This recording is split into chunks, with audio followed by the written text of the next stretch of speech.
6 years of marriage shattered in one night. She stood there in the doorway, practically naked, daring me to come closer. Roses in my hand, I thought I was walking into an apology. Instead, I was walking into a nightmare. Bound to a chair, helpless, I watched as he stepped out of the shadows wearing my robe. My wife, my Susie, smiled and whispered, "Now it's my turn to have fun." And then, they made me watch. This wasn't betrayal. It was punishment. And the worst part? The revenge had only just begun. Friday, 6:10 p.m.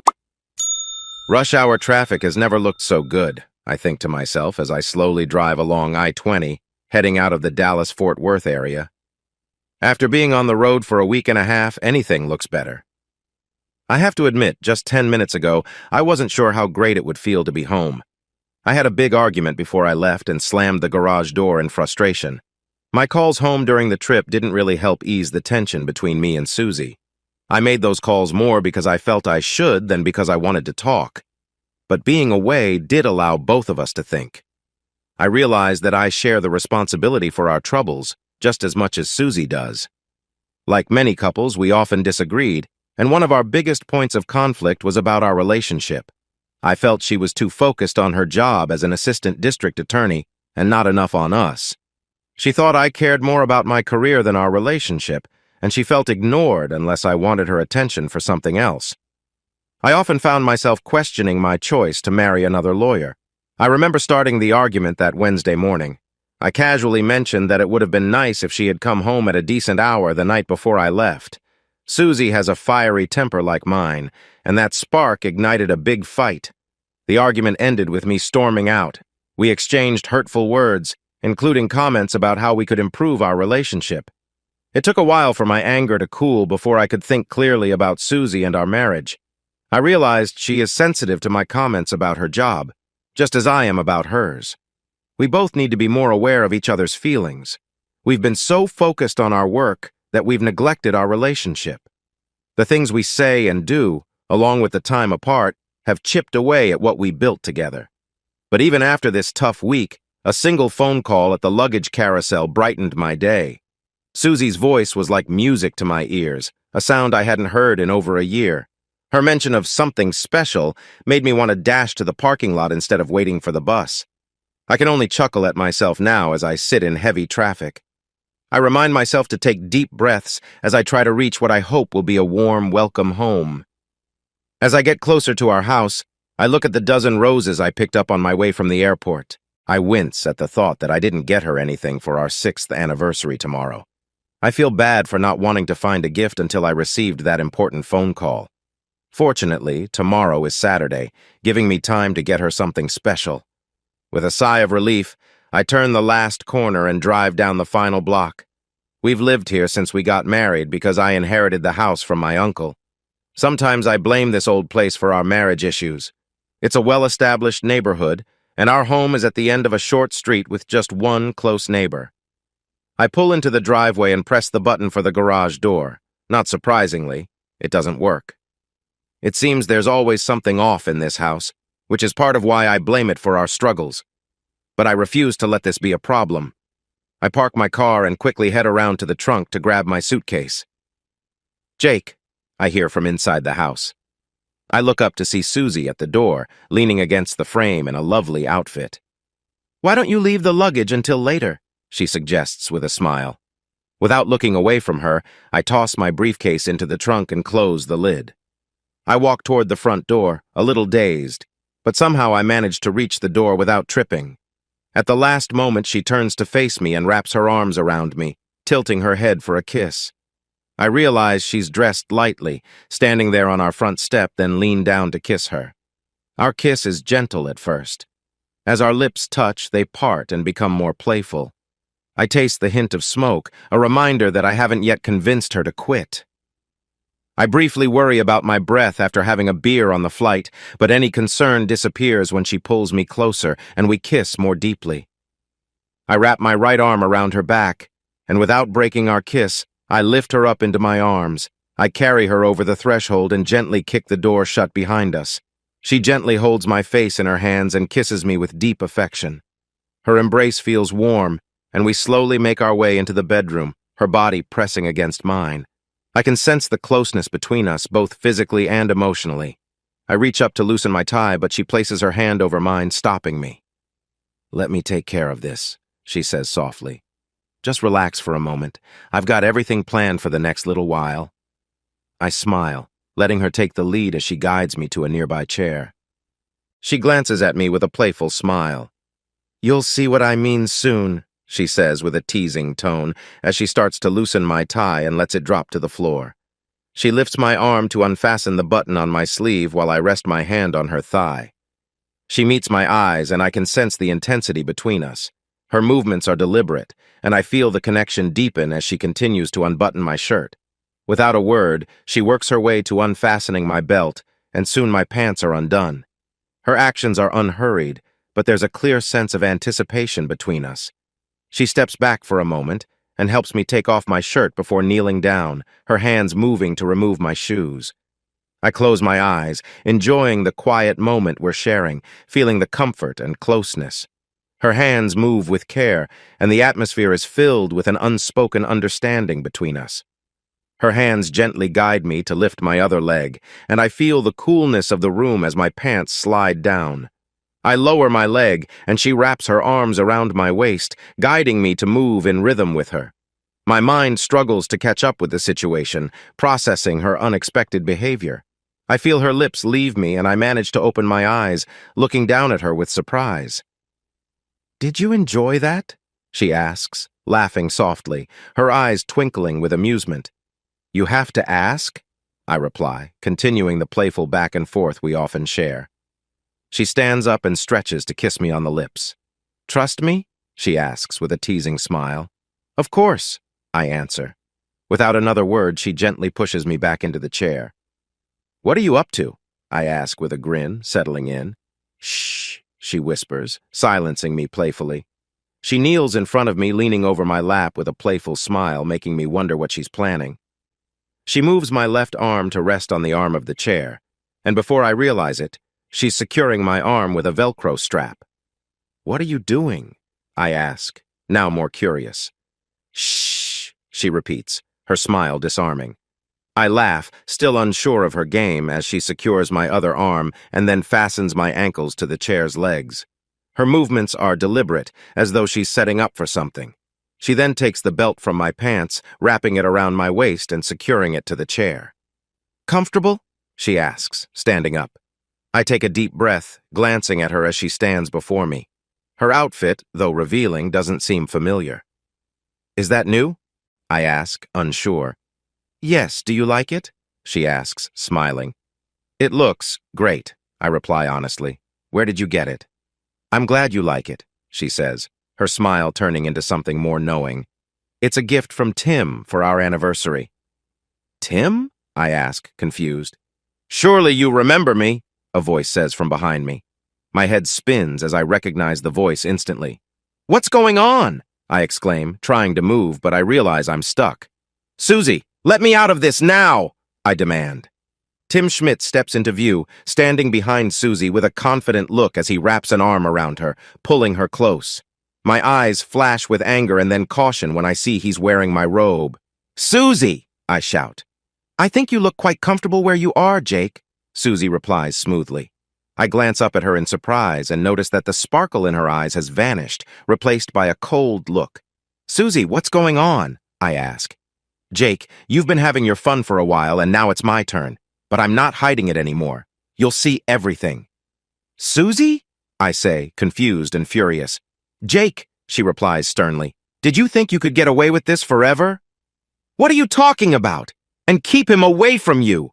I shout, noticing Schmidt's presence. "Oh, Jake," she says, a hint of mischief in her voice. "Are you really going to act like you're innocent until the end?" I stand in disbelief as Schmidt gets closer to my wife. Susie seems lost in the moment, her expression distant. "Susie, I really don't understand," I plead. "What did I do? Please stop this. What kind of nightmare is happening?" "Jake, enough. I have seen the pictures of you and Heidi. I have her statement saying she was involved with you." "Heidi?" I stammer in shock. Yes, Heidi. Your secretary? I can't believe you took advantage of her. We've had our arguments, but I always respected you. To betray me is one thing, but to hurt her like this... I honestly have no idea what you're talking about, I yell. Susie, let's talk about this. Just let me go and let's talk. Please don't do this with him. I'm done listening to your lies, she retorts angrily. Help me, Susie says to Schmidt, glancing at me. I feel a moment of relief as she moves away from Schmidt. They come closer to my chair. I briefly think about what I will do when I get free. Should I confront him first or second? I wonder. I just hope nothing has happened between them yet. Hey, what are you doing? I exclaim as both of them grab the sides of the chair and start to tip it backward. I feel the chair start to wobble. Oh no! Susie cries, and suddenly the chair falls. My head hits the hard frame with a loud bang. Oops! Sorry! Heidi laughs, joined by Schmidt's amused voice. What in the world? I shout in frustration. I felt a rush of heat rise to my face. Just be quiet, Jake, Susie said coldly, clearly upset. She moved toward me and sat on my chest, facing me with an unsettling look. Now it's time for some payback, Jake. A little revenge. And who knows, maybe you'll come to understand it, she said, a cruel smile on her face. She gestured toward Schmidt, who walked over and stood beside me, watching her. Susie glanced down at me with a look of disgust and then turned her attention to Schmidt. With a smirk, she opened my bathrobe and I froze, unable to process the situation. Please, Susie, don't do this, I begged. Quiet, Jake. You've been lying to me for years, and now you're going to face the consequences. Susie, I haven't. I don't know what you've heard or seen, but it's not true. You have to believe me, I pleaded. I've seen the photos, Jake. Photos of you with Heidi, she snapped, her voice bitter. She glanced up at Schmidt with a twisted expression, ignoring my pleas. Please, this is all a misunderstanding, I tried again, desperation clawing at me. She shook her head, her face showing no sympathy. I watched helplessly, feeling sick to my core as Schmidt stood there, indifferent to the tension between us. Susie, whatever you think I've done, don't make it worse. Don't do this, I begged again, my voice breaking. She didn't respond, and the atmosphere felt heavy with betrayal and anger. I watched in shock as she leaned closer to Schmidt, completely ignoring me. I felt like the world was collapsing around me, unable to look away from the terrible scene unfolding in front of me. Schmidt, you won't get away with this, I warned, my voice barely steady. Schmidt just smiled, his eyes gleaming with satisfaction. Susie looked at me, her face showing no remorse, and she laughed, clearly enjoying my torment. Jake, it's too late, she said, her words cutting deep. The room felt colder and I could barely breathe. My stomach churned with anger and pain, and I felt utterly helpless as they continued to mock me. Don't take it personally, Tim. I enjoyed every minute of it, and I plan on doing more, Susie said with a smirk. You're unbelievable, I finally managed to say, my voice low. You have no idea, Jake. You think this is over? I've been in torment for the past 24 hours thinking about how you betrayed me. Now it's your turn to suffer. Then, turning her attention to Schmidt, she said angrily, It's time to finish this. Susie moved and knelt in front of me, holding onto my chair. I realized, in horror, what she intended to do. I couldn't look away, even though I wanted to. She glanced back at me, her eyes cold. I want you to see this, Jake. You should know what it feels like when trust is broken. This is your fault, my revenge. I couldn't bear to watch, but I had no choice. The sounds, the tension in the room, it all felt unbearable. My mind went numb, and I tried to block out what was happening, but every sound cut through me like a knife. The struggle to free myself was pointless. My wrists and ankles ached from trying. I could hear the intensity around me, and each moment felt worse than the last. Every sound, every movement made me feel trapped in a nightmare I couldn't escape. And then, I heard Susie's voice again, taunting me, though I could hardly process her words anymore. My world had shrunk to this moment of complete misery, with no way out. She leaned closer, looking down at me, her expression unreadable. I've got another surprise for you, Jake, she teased. I looked up, hoping for a shred of mercy, but there was none in her eyes. The weight of everything pressed down on me, both physically and emotionally. There was no escape from this. I'm feeling her legs press against the sides of my head. Clean me up, she says firmly. I let out a muffled scream. My lips closed tight. If you do it all, I might be nice to you later, she continues. Again, I scream in frustration and try to shake my head, anger building up inside me. Come on, Jake, just take what's coming to you. With great effort, I turn my head to the side for a quick breath. Leave me alone, I shout back, my rage spilling out. Suddenly, I feel a sharp pain as she grips me harder. Do as I say and I'll ease up. Leave us both alone, I cry out in pain. The pressure increases, making it even worse. Wow, I yell. If you do it, we'll move you and the chair out of here for the rest of the night. Not a chance! I feel her twist. The pain is overwhelming, and then everything goes dark. Sunday, 5:16 p.m. Just between us, Mr. Vickers, I don't believe much of what they say, Nurse Bishop tells me quietly. I understand, ma'am, I reply with a smile as she leads me out into the hallway. Are you sure I can't just leave? I feel awkward making you do all this for someone my size. Don't worry about that, Mr. Vickers. I've handled bigger guys than you my entire life, and I'll keep doing it for a while, she assures me. I believe you, ma'am, I nod sincerely. And please, call me Jake. You seem too nice a person to be caught up in all this, she says, looking at me. I smile, knowing she's trying to gather more information. I'm okay with that. Even those of us outside hospitals know how quickly news spreads. From what the doctor told me, I'm sure I've been the topic of conversation for days. I keep quiet and smile inside, thinking of how this caring nurse has looked after me like a mother this entire weekend. I start to think about my chat yesterday morning with the doctor who admitted me. I can't remember everything since I was still a bit dazed from the medications, but some key points stand out. Your left side will heal completely. It's just swollen and should be okay soon. Your right side is a different issue. The injury cut off its blood supply. It's lucky you got here fast after it happened, or you might have lost it. Now there's only a 50-50 chance it will work well again. What does that mean? If the blood flow improves, it should still be able to produce about half of what it normally would. I'm really worried that if the blood flow doesn't get better, the gland will shrink. In that case, I strongly suggest we remove it. I take a deep breath. But do you think it will get better? I think there's a 50-50 chance. I like to be hopeful with my patients, but I don't want to give you false hope. You should avoid any hard work for the next few weeks and especially stay away from any intimate actions. You need to rest and take it easy until I give you the go-ahead for more activity. I nod in understanding. How did you get hurt, Mr. Vickers? He asks. I look up at him, trying to figure out if he's asking for medical reasons or if he's looking for a story.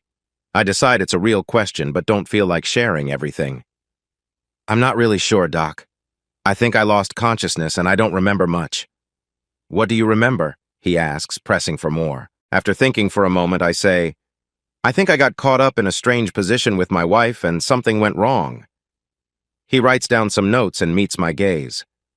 Would you like to explain what really happened? I keep my expression serious and say, that's what I believe happened. He studies me for a moment longer and then writes more notes. I take this chance to ask him a question. How did I end up here, Doc? You don't know, he replies, surprised. I shake my head. The first thing I remember is waking up here this morning, I reply honestly. Based on your chart and what the emergency staff told me, it seems your wife brought you here in an unconscious state. You think so? I ask, curious. Yes. A man and a woman carried you into the emergency room. You were only in your boxers and a robe. They just mentioned that you had been hurt in the lower area and then left. The woman came back soon after with a bag of clothes. She placed the bag by you and tossed your wallet on top, saying you should have an insurance card in it. After that, she left. The emergency staff quickly started treating you. What makes you think it was my wife? I ask. One of the orderlies tried to catch the woman outside to ask more questions about you. He heard an argument between her and the man she was with, and the man called you her husband. I sigh and lean back in my bed. Have there been any calls for me? You'll need to ask the nurses, he replies. He watches me for a moment, his pen still ready to write. You were brought in with some unusual marks on your face, he states clearly, still holding his pen over the chart. I look up at him, confused. I told you it was a very strange situation. He looks back at me for a moment with one eyebrow raised. You did say that, he finally replies. I think we've covered enough for now. You know you're going to have a lot of swelling, especially on one side? I expect it to last at least another week if the blood flow improves. Swelling like this is normal with the injury you have. We have you on some mild pain relief, but once the anesthetic wears off, you might feel quite uncomfortable. Going to the bathroom might be tough too. It's important to keep your pain medication low. I gave you a strong dose of codeine, but now I want to switch you to regular aspirin. It won't work as well for pain, but it'll help thin your blood and improve circulation. But don't hesitate to tell me if it gets too much. For now, try to stay still. He places a hand on my arm. I look up at him carefully. Let me know if it's more than you can handle, he adds firmly. As Nurse Bishop wheels me toward the door, I think to myself, he wasn't joking. I remember other things that happened yesterday. They put in an IV drip, and I reached a point where I really had to use the restroom. It's funny. Until then, I was nervous about looking at myself. They assured me everything would be fine. At least the left side was good, and they had hopes for the right. At that moment, that was good enough for me. But the doctor's warning about going to the bathroom worried me, and I tried to hold on for as long as I could. Eventually, I couldn't wait anymore and tried to get out of bed. The sharp pain reminded me that I needed help. I pressed the call button and Nurse Bishop appeared right away. I told her I needed to use the restroom. She laughed and said I could just go ahead. I raised my eyebrows in surprise and she pulled back the sheet covering me. I saw a tube going from my gown to a bag beside the bed. I smiled and nodded, feeling a bit shy with her there, so I covered myself up again and relaxed. The feeling I had was overwhelming. I had never experienced pain like this before. Well, maybe it was just as bad as before, but it felt really strong. Thankfully, once I started going, the pain began to ease. I closed my eyes, feeling both discomfort and relief. Suddenly, I felt something cool on my forehead, and I opened my eyes to see Bishop placing a damp cloth on me. She reassured me that it wouldn't be nearly as bad the next time, and thankfully, she was right. "That's very kind of you to say that, ma'am," I replied. "You've been such a help this whole weekend, and I really appreciate it. You just needed a little assistance, but not too much.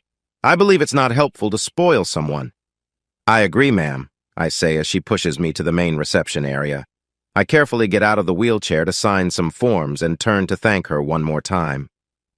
"You don't need to do that, young man," she says firmly while pointing at the wheelchair. "You know you have to be taken all the way to the door. Are you trying to make my job harder?" I chuckle. "No, ma'am. I just wanted to stand for a moment." She laughs too and steadies the chair as I sit down again, this time even more carefully. She wheels me the last bit, and suddenly a man in a suit stands right in front of us, making Nurse Bishop stop quickly. "Jacob Vickers?" he asks. I don't recognize him, although he looks somewhat familiar. "Who wants to know?" I reply. "Are you Jacob Vickers?" he asks again. "I might be," I say, keeping my answer vague. He laughs. "We both know you are," he says, and drops an envelope in my lap. "You've been served," he adds before quickly leaving. I wince, feeling a rush of anxiety. "Well, that takes nerve." I hear my nurse say behind me. I stare at the envelope, knowing all too well what it means. My hands tremble as I reach for it. I pause to grip the chair for support and try again. This time, my hands are steadier as I open the seal on the envelope. It's not very thick, which gives me a bit of comfort, and I pull out the papers inside. "Whatever it is, Jake," Nurse Bishop says behind me using my nickname for the first time. I hope it's not as bad as it seems. "It's a TRO. I let out a relieved sigh. It's not great news, but it's better than I feared, I think to myself. "What's a TRO, Jake?" Bishop asks. "Temporary restraining order," I say quietly. "I can't get within 300 yards of my home or my wife's office." "Oh, no, son," she says. "But it could have been worse, right?" "Yes, ma'am, it could have. This means your wife isn't picking you up?" "I wasn't expecting her. I couldn't reach her at all this weekend." "I'm sorry to hear that, Jake. So who will pick you up?" she asks while wheeling me toward the door. She locks the wheelchair and I carefully get out again. "I didn't call anyone else, ma'am." "Jake, you shouldn't go home by yourself," she says, stopping when she understands what that means. I laugh to ease her worry. "That's true, ma'am, but I'll be fine. I'll take a taxi downtown and get a hotel room until I figure things out." She smiles and I see a tear in her eye. I wipe it away and thank her once more for all she has done for me. Wearing the wrinkled suit I had on Friday night, which had been stuffed in my gym bag, I carefully step to the curb and wave for a taxi. Sunday, 6:18 p.m. "What do you mean it's been declined?" I ask in surprise. "I'm sorry, sir, but that card won't work." I look at the hotel clerk. Yelling won't help. I take back my American Express card and give him my Visa. "Try this one," I say hopefully. He gives a sad smile and takes the card. I check my wallet. After paying the $25 taxi from the hospital to downtown and giving a tip, I have barely $50 left. "I'm sorry, sir, but this one is declined too." I'm not shocked. I expected this as I handed him the second card. I thank him for trying and turn away from the desk. I can feel the clerk's eyes on me as I walk away. I feel uncomfortable, like I'm carrying bad luck with money. I walk to the corner of the courtyard by Marriott Hotel. At least I have my phone, I think with a laugh. I dial the customer service number on the back of my American Express card. After going through several options on their phone menu, I finally reach a real person. The customer service representative confirms my worry. Our joint card was canceled yesterday. I ask what I need to do to open a new account just in my name. One thing I appreciate about American Express is their great service. Using my home address, I quickly set up a new account, but I can't use it until tomorrow. Luckily, the main American Express office in Dallas is just a few floors up in the same building where I work. I ask them to send my new card to their office in Dallas, where I can pick it up tomorrow. One problem solved, but I still need a place to stay for the night. I spot an ATM across the street at a bank and think, sometimes cash is the best option. Although it takes me a bit longer than usual, I make my way across the street to the ATM. I slide my card in, half expecting it to swallow it. To my surprise, it accepts my PIN, and just as I'm about to make a withdrawal, a thought tells me to check the balance first. With a sigh, I look at the balance in our bank account, just a little over $3. Two problems remain. I have no cash, and I still have no place to stay for the night. I shiver as a cold winter breeze cuts through my suit jacket. It's hard for me to do this, but sometimes you have to lean on your family. I take my cell phone out of my pocket and dial my parents' number. "Hi, Mom," I say when I hear her voice. There's a brief silence, and then I hear her set the phone down. In the background, I hear Mom calling for Dad, saying, "Your son is on the line." "Jake." I finally hear his deep voice. I feel a small sigh of relief. At least my father's voice sounds familiar. "Hey, Dad," I respond. "I'm guessing you're in a bit of trouble down there, boy. What's going on?" "I take it Susie called you?" I ask. "Yesterday morning. We couldn't believe it. She says she has proof." "Dad, please don't believe it. I know less about what's happening than you probably do. I can tell you one thing. I didn't do anything wrong with Heidi." "That's your secretary?" "She's my administrative assistant, yes." "Same thing. Susie claims she has a statement from your assistant and pictures as well. I don't see how you can get out of this, Jake. Sometimes it's better to just admit it and move on." "I agree, Dad, but I'm not going to admit to something I didn't do." "You're saying these pictures are fake? That this assistant is trying to hurt you?" "Dad, I really don't know, but I can't believe Heidi would do something like this. I wish I had more answers, but I don't. What I do know is that I did not do anything with her." A long pause follows. I can almost sense Dad thinking. "Jake, have you been unfaithful to Susie?" he asks directly. "Honestly, Dad, I swear I've never thought about it. Sure, I've noticed some attractive people and may have joked a bit, but nothing serious." The silence stretches again. Finally, he says, "Jake, I remember when you were about 14 and you lied about something big. I punished you then, and I'm still here to help you now if you're being dishonest. I don't think you're lying, but you need to be honest with yourself." "Dad," I say, feeling relieved. Hearing that means a lot to me. "You're still in a tough spot, boy." "Yeah, but it helps to know someone believes me. I guess Mom isn't happy about any of this." "Don't worry about your mother. She took Susie's side right away. I have to admit I did too when I heard Susie's story. I know you're a clever talker, but you have a tricky situation to handle. I'll talk to your mother. But once you sort things out, don't forget to call us." "Thanks, Dad. I really hate to ask this, but I need some help," I say as I start walking back to the hotel. "I figured as much. She told us she was going to take money from the accounts because she thought you might do it first. How much do you need? She thought I would take everything out, huh? So instead, she's doing it first? Did she mention she canceled all our credit cards too? I shake my head in disbelief at how different my wife seems. Well, first, I need a place to stay tonight. I'm not going to have any money until tomorrow, so I need to walk back to a hotel. Could you talk to them and pay for the room? That's not a big deal. I can do that. That's not everything, Dad. I had a feeling it wouldn't be that simple. I'm going to need a good amount of money to figure this out. I think around $10,000. Can you send it to me? $10,000? What do you plan to do, hire a whole team? I hear someone shouting in the background, and I feel bad for my dad. Look what you've done. Now I've got your mom upset. She'll be fine, Dad. You can send the money, right? Of course, but do you really need that much? I can't be sure how much I'll need, but it should cover things. That much, huh? Dad, I really appreciate this. Wait until you see my bill. One more thing, son. What is it, Dad? Go see Bud tomorrow, first thing. That might be good advice. You thought differently? My dad asks. I laugh. It's the first real laugh I've had in a few days. Sunday, 9:29 p.m. As I'm getting ready for a shower, my phone rings. I pick it up, expecting it to be my dad about the money. But seeing Susie's name makes my heart race for several reasons. Susie, I didn't expect your call. Jake, this isn't a friendly call. Just meet me in my office tomorrow at 9:30. How am I supposed to do that? What if I can't make it? You will if you want to talk. I'll do my best to be there, but you know that I can't meet you at your... I stop when the call ends. Who does she think she is? Angrily, I start to type, TRO, you're a problem, but pause. I take a deep breath and count backwards from 10. When I reach 0, I delete the extra words and just send the first 3 letters. 15 minutes later, my phone rings again. Did you forget about the TRO? I ask her. Yes, but it still matters. We can meet in my office. With my schedule, I can't meet anywhere else. I'm not meeting in your office, I say, trying to stay calm. Why not? It's close to your place and very convenient. Do I need to explain? I'm not putting myself at risk. I can't break the TRO.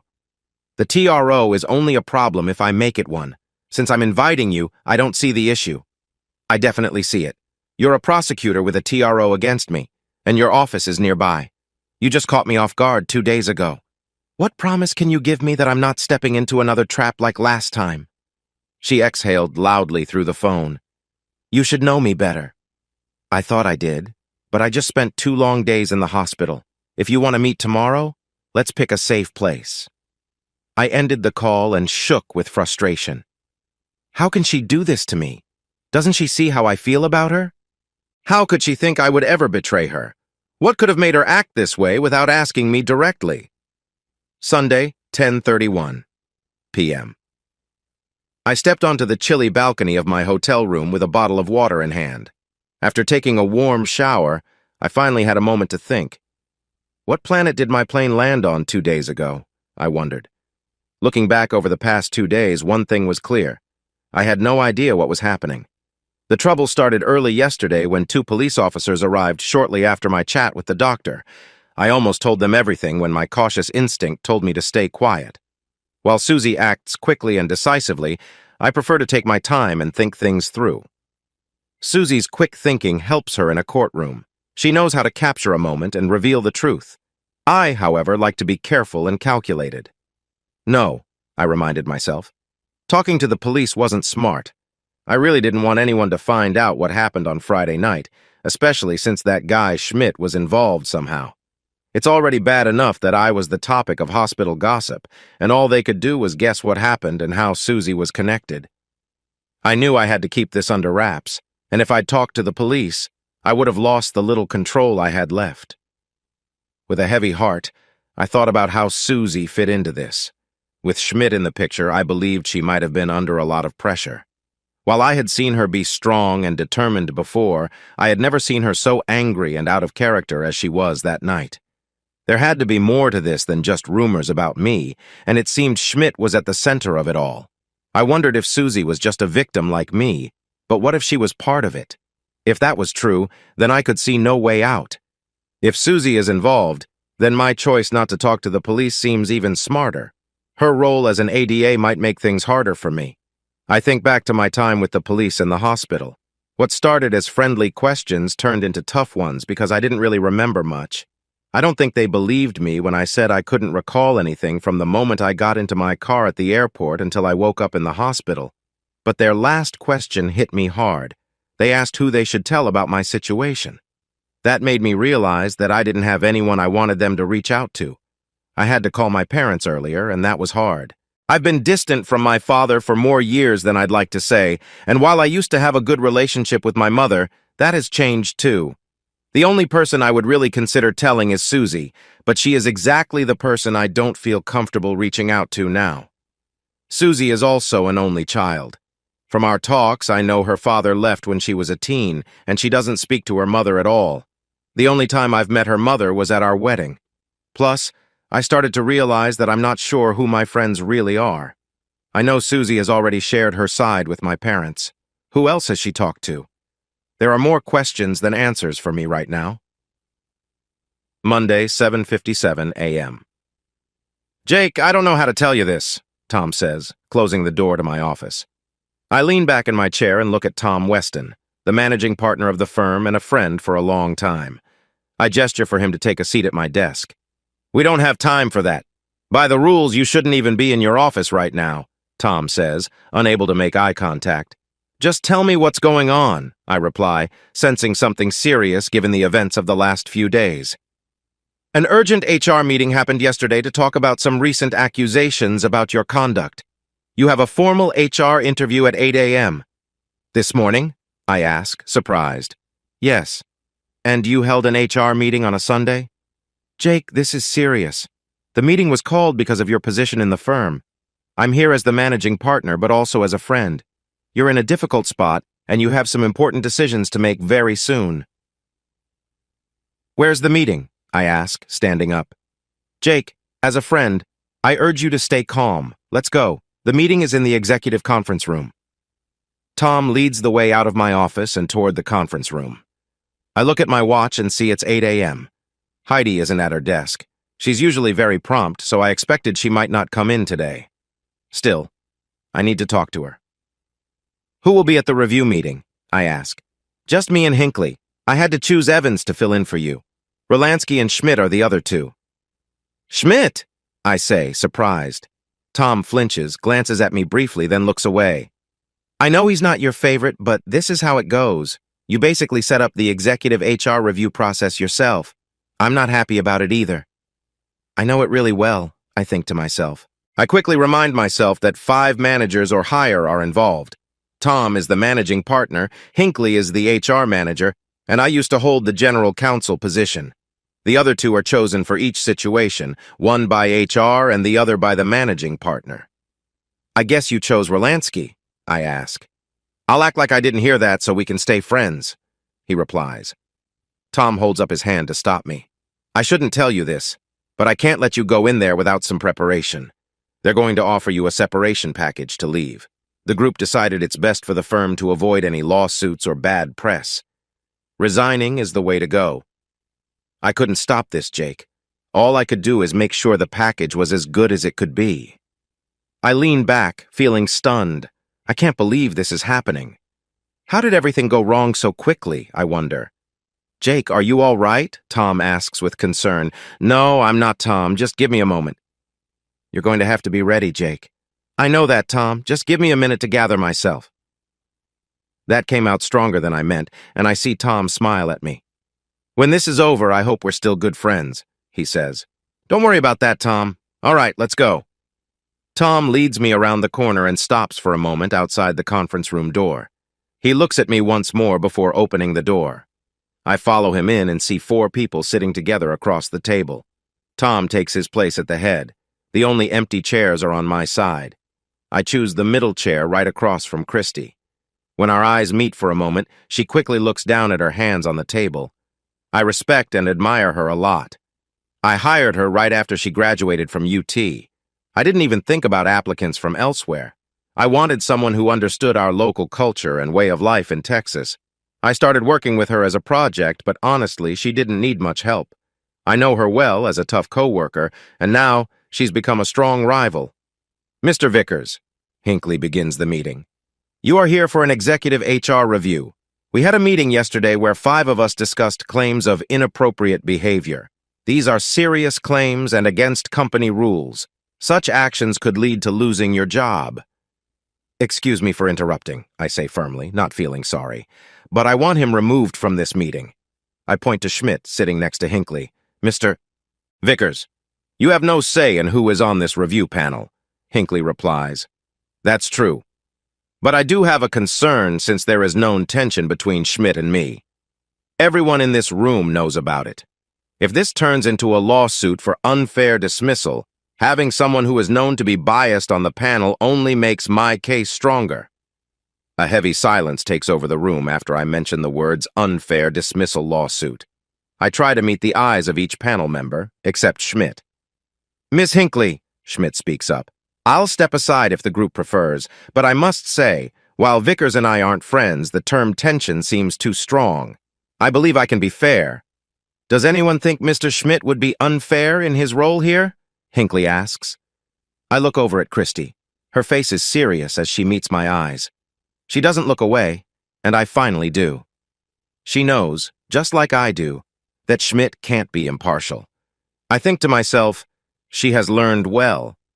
So, if no one believes Mr. Schmidt would be biased. I don't just believe it, I know it, I say, glaring at Schmidt. We've established you cannot change the panel's makeup, Hinckley reminds me. Fine, I reply. You may be planning my end right now, but you're only making things worse for this company. Worse? How so? Rolansky asks. I look at Rolansky and wonder why he is part of this panel. He seems to have only dealt with reviews in his own department and has never been involved in something this important before. Don't encourage him, Hinckley warns. I want to know what he means by that, Rolansky insists. What were the first 4? Rolansky asks firmly. You held an official meeting yesterday, right? I ask Christy, trusting she would be honest. Yes, she answers. I glance at Rolansky. There you go. You started things yesterday during that meeting without me. I have the right to see the evidence. I have the right to speak against what I am being accused of. You denied me those rights. Jake, you know this is a company, and the Bill of Rights doesn't apply here. This isn't a legal matter, Christy replies. But I have rights according to the employment contract we all signed. The contract says I have the right to be in the meeting. I have the right to hear what I'm being accused of and respond both in person and in writing. The HR review process doesn't say that the person being talked about must be present, she counters. Isn't it a little strange to have a meeting without the person it's about there? Plus, the HR guidelines say I have the right to see any claims made against me. I'm both an executive and an employee, so I believe both sets of rules apply. If you look at the policies, there are no conflicting points. I made sure of that, and I wonder how a court would see it. Jake, Tom interrupts. Talking about courts and lawsuits is stressing me out. The point of this meeting is to offer you a severance package. It's a pretty good deal, considering everything. Have I been let go? I ask Tom directly. Tom looks at Christy. I catch her shaking her head slightly. No, he replies. Let's see the offer, I say. Hinckley slides a folder across the table to me. I look at it and then lift it with both hands. I'll think about this and get back to you by the end of the week. Suddenly, the review panel looks at each other. We want you to check the severance package and make a decision now. I sit back, surprised. Tom warned me to be ready and that I'd need to make choices fast. Let me get this straight, I say to buy some time. You want me to look at this offer and decide right now? Yes, Hinckley answers. I can't do that, I reply simply. Then we will take back the severance offer, she says. Hold on, Tom interjects again. Jake, I know this is overwhelming, but what if you go back to your office, consider the offer, and meet us at noon to share your decision? Mr. Weston, Hinckley interrupts. That's not what we agreed on yesterday. Tom gives Hinckley a strong look, stopping her in her tracks. Tom, I say, appreciating the extra time, but it's just not enough. How much more time do you need, Jake? I told you at least until the end of the week. We can't possibly give that much time. Hinckley starts again. Tom, I haven't had a chance to look over these numbers. I haven't seen any of the claims made against me. I need time to prepare a response. Are you saying you haven't seen the affidavit or the photos? Christy suddenly asks. I turn to her. I didn't even know they existed until Friday night, I say, trying not to look at Schmidt. I keep hearing about these troubling documents, but no one has shared them with me, and I want to remind everyone here that no official charges have been made against me. We're trying to avoid that, Jake, Christy says. I don't want to avoid it.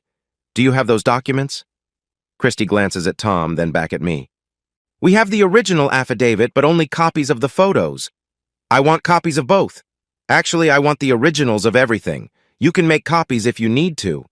Jake, we can't give you the original affidavit, and for privacy reasons, we can't share the photos. If we need to have a formal HR review on Wednesday, you can see the documents then.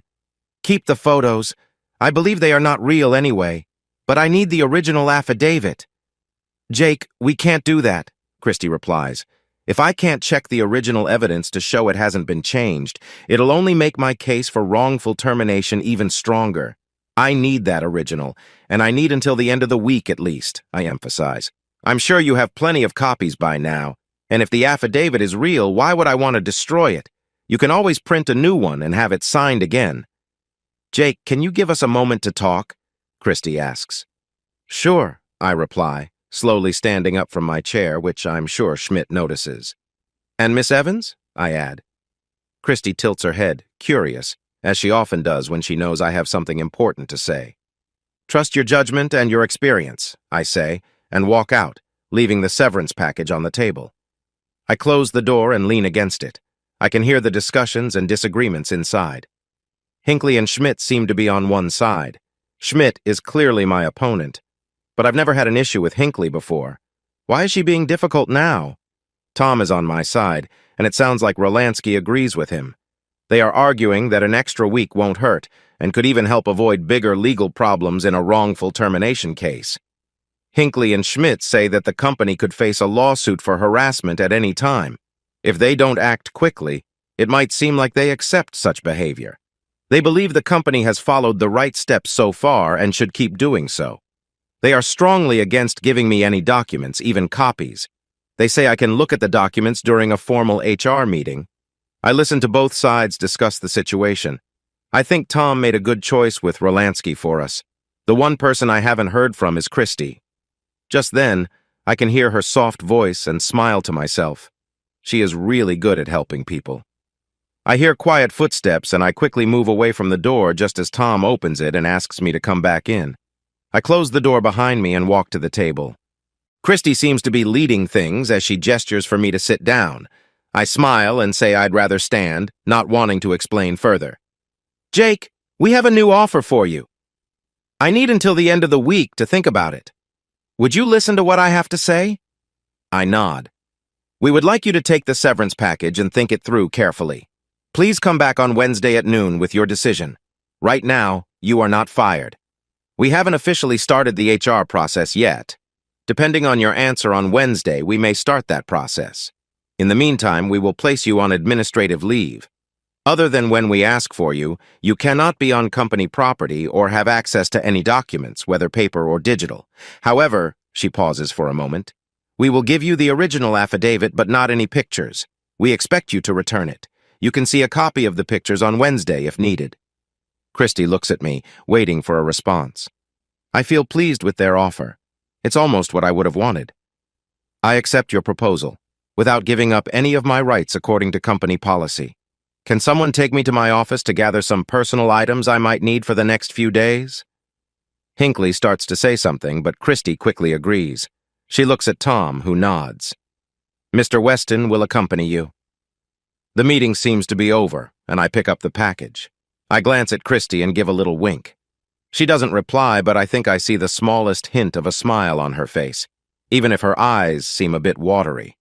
I leave the room first and step aside. I watch as they quietly disperse in different directions. Tom is the last to leave. He looks at me and sighs. You warned me, Tom, I say, placing my hand on his shoulder as we walk back to my office.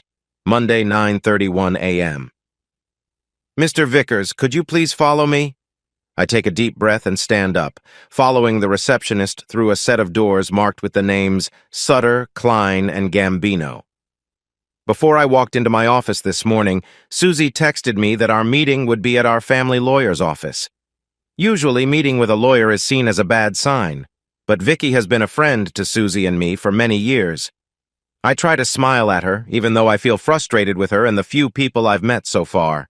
As I walk past desks and workstations towards Vicky's office, I can sense their looks and hear the whispers behind me. The receptionist brings me to a conference room with frosted glass doors. I open the door and step inside, seeing Vicky sitting next to Susie at the table. There are 2 empty chairs closest to the door. "Please have a seat, Jake," Vicky says. I pull the cushioned chair back from the table and sit down slowly. "Is your lawyer on the way?" she asks. I look at her, confused, then glance at my wife, who suddenly looks down. "First of all, it's good to see you, Vicky. But why do I need a lawyer?" Vicky seems surprised and leans forward slightly. In a softer voice, she says, "You're not planning to represent yourself, right, Jake?" "I need a lawyer?" Susie texted me last night to come here so we could talk. She originally wanted to meet at her office, but I reminded her about the order and that I wouldn't break it. I was surprised when she asked to meet here, but I thought it might be good. Even after everything that has happened, I'd like to see if we can find a solution. Though, I'm starting to think I might be too hopeful. Vicky looks at Susie. "You didn't tell him?" "I told him to be here at 9:30 a.m. for a discussion. If he thought differently, that's not my fault," Susie replies, her tone flat. "You didn't mention that." Vicky catches herself, looking annoyed. Then she collects herself and adds, "Maybe we should reschedule." "I think we should go ahead," Susie insists. "I want to get this finished." Now, it's clear what this meeting is about. As they say, my mama didn't raise no fool. I've had enough of the tough times over the past few days, and I'm not going to take it anymore. If this is the end, then I'll make my stand. "By the way, Susie, I'm feeling much better now than I did on Friday." Susie's expression turns a bit pale. "Jake, Mr. Vickers, if we continue this meeting, you must not speak to Miss Vickers. I'm going to need you to focus on me for a moment. Vicky, no offense, but I really don't want to hear it. After what Susie did to me on Friday night, she should be worried about serious trouble. That could still happen." Vicky looks surprised by my outburst and then turns to Susie. "What happened on Friday night?" she asks. I glance between them and then laugh a bit. "You didn't tell her?" I say to Susie. "Wow, you must really like keeping secrets. You don't let me know the real reason for this meeting, and now you're hiding important things from your own lawyer? What's going on isn't related to our divorce." I lean back in my chair now that the uncomfortable topic has come up. "You really think that things like wrongful actions and mistreatment won't matter in a court?" "Susie, what haven't you shared with me?" Vicky presses. "I'll explain later, okay?" Susie replies, looking annoyed. "Let's just finish this." Vicky glances at Susie and then turns back to me. "Mr. Vickers, it sounds like you're aware of why we're here." She pauses, looking at Susie again. She slides a stack of papers across the table. At the top is a divorce notice that was filed this morning. I just stare at it, not wanting to touch it. I look back at Susie. "I can't believe you're doing this," I finally say, my voice cracking. "Really?" I gesture at the papers. It's like the ink's still wet. "Jake, I can't stay with you after everything you've put me through. What I've done to you? Seriously?" Susie is silent. She seems like she wants to be anywhere but here. "I didn't do anything wrong, Susie." She turns to me sharply and scowls. "I'm so tired of hearing that, Jake. Why do you keep lying?" "Because I'm telling the truth. Jake, we have proof." "Then it's not real because it never happened. Why do I keep hearing about all this proof when no one has shown it to me?" Susie simply stares at me and then grabs a folder off a pile of papers from Vicky's desk. She slams it down in front of me. "Here's your proof." I look at her for a moment before focusing on the folder. I pick it up and open it slowly. The first thing inside is a 2-page document. The first page states that I supposedly made my assistant, Heidi Beavis, do things with me multiple times. The second page has a short note saying I need to work on my organization skills to be a better leader. It also has Heidi's signature and is stamped by a notary. I check her signature, and I have to admit it looks like hers, along with her initials on both pages. I put the papers aside and noticed 8 photos of Heidi and me in a motel room. I was shocked. I understood why someone might think the worst, but anyone who knows us would know that wasn't true. I looked at Susie, who was staring at me intensely. "I don't know what to say," I finally said softly. "I can't believe you were careless enough to take pictures." "I didn't take any pictures." Well, you're still making a big mistake. I can't believe you would treat that poor woman so poorly. I met her gaze. You want to know why you can't believe it? Because deep down, you know it's not true. Jake, please don't waste my time. Just look at the pictures. I can't explain this, but I didn't do it. Please just give me some time. Don't rush into anything. Think of Heidi. You can't honestly believe she would do this. Would I allow it? Would Heidi? I'm done, Jake. I know how good you are at telling stories. I'm tired of your games. I've had enough of our life. I don't want to stay with you for even a moment longer. Mr. Vickers, Vicky said firmly. I looked at her as a tear rolled down my cheek. After reviewing the documents, you'll see the proposed agreement is reasonable. Since there are no children, you won't have to worry about child support. Miss Vickers does not want any kind of relationship with you after the divorce, so she won't be asking for alimony. The agreement simply states that your estate should be split evenly. It will also include your severance pay. There are a few personal items you'd like to keep, and those can be discussed. We hope this is fair and that we can proceed with the divorce smoothly. I looked at Vicky, feeling a bit sorry for her. What a difficult position to be in. How can someone be both a lawyer and a friend, and then have to take sides? I bit my lip and folded my hands, looking down at the table. I didn't do anything wrong. Those pictures must be fake. That affidavit isn't real either. Heidi wouldn't sign something like that, even if it were true. Where did you get this? Who gave them to you, Susie? I looked to her, hoping for support. She suddenly looked away, and I knew. You got these from Schmidt, didn't you? She stayed quiet. When? When did he give you those documents? Susie sighed. Thursday afternoon, she said at last. He came to my office and showed them to me. Wow. You didn't waste any time, did you? My biggest rival suddenly appears and gives you some papers, and you believe him without question? You know he and I were both after the same job, and I was ahead. The only way he could win would be if I was considered untrustworthy or forced out. You really trust these edited documents from Schmidt? Have I ever given you a reason to doubt me? Don't you have any doubts at all? Susie pauses for a long moment before replying. No, Jake, I don't have any doubts. Tim didn't show me edited documents. These papers, she gestures to the photos on the table, are copies I made for you. Tim only showed me the actual film. I even made a call and had it reviewed at the lab. It hasn't been changed. It's genuine. I lean back, confused. How can this be? I want to see the film. Why, Jake? I had it checked quietly. Do you now doubt me? After Friday night, I definitely do. But it's not you I'm questioning. It's the film. I think it's fair to have it examined by someone else. My job, my future, even my life could be affected here. Surely you understand that.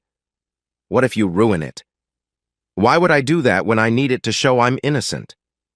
And what if it doesn't go as planned? It will work out, and even if I can't prove they're fake, what's the harm in letting me check? Susie looks at me for a moment, then reaches for part of the stack of papers. I watch her sort through the pile until she finds a big envelope. She looks inside, glances at me, then throws the envelope across the table. I expect it back in one piece. Maybe this will finally make you admit what you did. Better yet, return it to Tim, she says coldly. How nice that you're on a first-name basis with him, I shoot back. Schmidt is clearly involved in this, and given how quickly you got close to him, I'm starting to wonder if you're part of this whole mess. You are infuriating, she yells. I'm not the one who cheated. Anything I may have done with Schmidt was payback, and who says I've been with him? Just a soon-to-be ex-husband trying to tarnish a good woman's name? Don't forget I was there Friday night when you confronted me. I saw your actions firsthand. Right. You were there after you got off the plane, but I was at a friend's place. She can confirm that if needed. I have no idea where Schmidt was, but he can probably confirm his whereabouts too. I heard you went to the hospital. I hope it's not something too serious. You've got to be joking, I gasp. It takes all my training as a lawyer not to lose my cool. But just as I'm about to respond, something Vicky said earlier pops into my mind. By the way, I turn to Vicky. How do you know about a severance offer? I look back at Susie. That offer was only made this morning in a private meeting. There's no way you should know about it. I hope you don't mean you'll try to hide anything, Mr. Vickers, Vicky says. That's not the issue, and you know it, Vicky, I say, looking at Susie again. How did you learn this private information? Susie just smiles and stares at me confidently. Tell me, please, I urge. Are you embarrassed about how you found out? She gives me a sharp look. I'm not embarrassed about anything except for loving you for the past 6 years. You know exactly how I found out. I got the information from the same source as those photos. I lean back with a sigh. She says that with such confidence.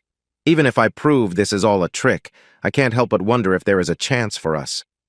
With a heavier heart, I turn to Vicky. Make sure to note what your client just said, Vicky. I may need her to repeat that under oath later on. Jake, you know you can't call her as a witness because of attorney-client privilege. I'm willing to bet that privilege won't hold up if it's questioned. She won't be talking about anything related to you, just about where the information came from. I think we're done here, Vicky says suddenly. No, we're not. I have 3 important points to discuss. First, if this divorce goes through, we are not going to split our combined income fairly. The house, for example, is in my name only and belonged to me before the marriage. We all know that property owned before marriage isn't part of marital assets in this state. But your actions complicate things, Mr. Vickers, Vicky says calmly, and we have proof of your involvement. Even if I did something wrong, I doubt it would change the situation. Besides, if Susie did something as well, wouldn't that make it fair? That's something you would need to prove, and it seems you have no evidence, Susie says happily. I grind my teeth to hold back my anger. Did you ever think about the kind of man you've brought into your life? Schmidt has made it clear he's wanted to be with you for years. Now that he's with you, do you really think he'll keep quiet? I bet plenty of people knew about Friday night before the weekend was over, I say sadly. Susie, Schmidt is not a good person. Can't you see he set all this up to hurt me? You're just part of the prize. I look at her, surprised that she can't see how Schmidt has tricked her. Anyway, I say. First, you know that someone had to take these pictures, right? Who do you think that might be? It's called a tripod with a remote trigger, Jake. What else do you want to talk about? I take a deep breath. Second, you completely cut me off from everything. Credit cards, car, clothes, shelter, everything. You left me with just a bag of wrinkled clothes. I shudder, trying to calm down. I need my car, my clothes, and my things. I need them today. Or should I go to court? I know people there, too. Susie frowns and glances at Vicky, who looks annoyed. Susie reaches into her purse and pulls out my car keys, tossing them to me. I catch them, recognizing my keys. Space D37 in the parking garage across the street, she says. Your car has your toiletries and some clothes. You can talk to my lawyer to set up a time to get your other things from the house. Now, you mentioned 3 things. Is there anything else? I look at her, wondering if she has always been this cold. Has she always been so vengeful, but I just never noticed? I just want to know why you're going ahead with this divorce without even discussing it with me. She points to the table. You're looking at both reasons. So the affidavit and the pictures? Is that really why you're divorcing me? Yes, we've had our issues, but I thought we could work through them. But I can't stay with someone who has betrayed me. So if I show you that these claims are false, will you reconsider the divorce and talk about getting back together? Jake, please. Just accept that you made a mistake and we can both move on. I stand up, feeling anger rising inside me. I turn to the door, gripping the doorknob tightly. I didn't make a mistake, Susie, except maybe caring too much about you. I didn't cheat with Heidi. I can't explain the pictures or why Heidi signed that paper yet, but I will. I plan to contest this divorce. Just wait. I open the door and try to shut it quietly behind me. I walk quickly down the hallway and back into the reception area. I look around and see everyone staring at me. I quietly say to myself, why not just take a picture? It seems like everyone else has. Monday, 10:46 a.m. After some searching and using my car key, I finally find my car in the parking garage. I shouldn't be surprised to see trash bags in the back seat and trunk.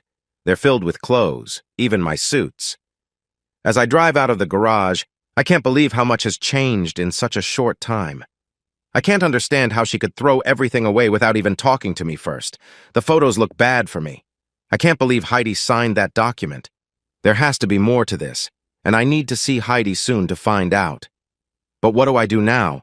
My plan from last night has fallen apart because of the big issue at work. If it wasn't for what Dad said about Green, I wouldn't even know where to go from here. I have to admit I'm confused and not sure how I feel or what I want. I keep thinking this must be a mistake. I'm still flying home Friday, and this has to be a nightmare I'll wake up from. But I know it's not a dream. It's real, and I can't control my feelings. One moment I'm angry, and the next I'm feeling sad, thinking about how to fix my marriage. Oddly enough, I'm not too shaken by Susie's decision to seek a divorce. I knew I would have to show she was wrong. I just didn't expect to do it while dealing with a divorce. Sometimes I wonder if it's even worth it. If she had filed for irreconcilable differences, I might have walked away after what happened Friday. But her filing for adultery has really upset me. With a sigh, I realize that even though things have been tough, I do have a few things starting to look better. Getting my car out of the garage nearly used up all my cash, but luckily my gas tank is half full. My first stop is the Western Union office, where I pick up the $10,000 Dad sent me. I'd already picked up my new card before leaving the firm. Then I open a new account in my name and deposit 9 out of the 10,000. The last 1,000 is a nice addition to my wallet. Now I really need some help, and the first step is to follow Dad's advice. A 20-minute drive takes me out of downtown Dallas to a small business area near Love Field Airport. I park next to an office building with a sign that says Bud Green's Investigations. Bud is an old friend of my father's. He used to work for my dad managing the security side of his business. After my dad retired 7 years ago, just before Susie and I got married, he helped Bud start his own investigation company.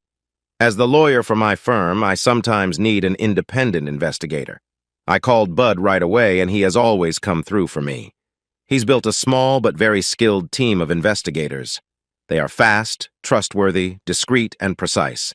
Everything a lawyer could want. And do I have a lot to ask for now? I think to myself as I hear my phone ring. Sitting in my car, I look at Bud's office door and remember everything that has happened this morning. I reluctantly realize that Vicky was right, and I need to take action.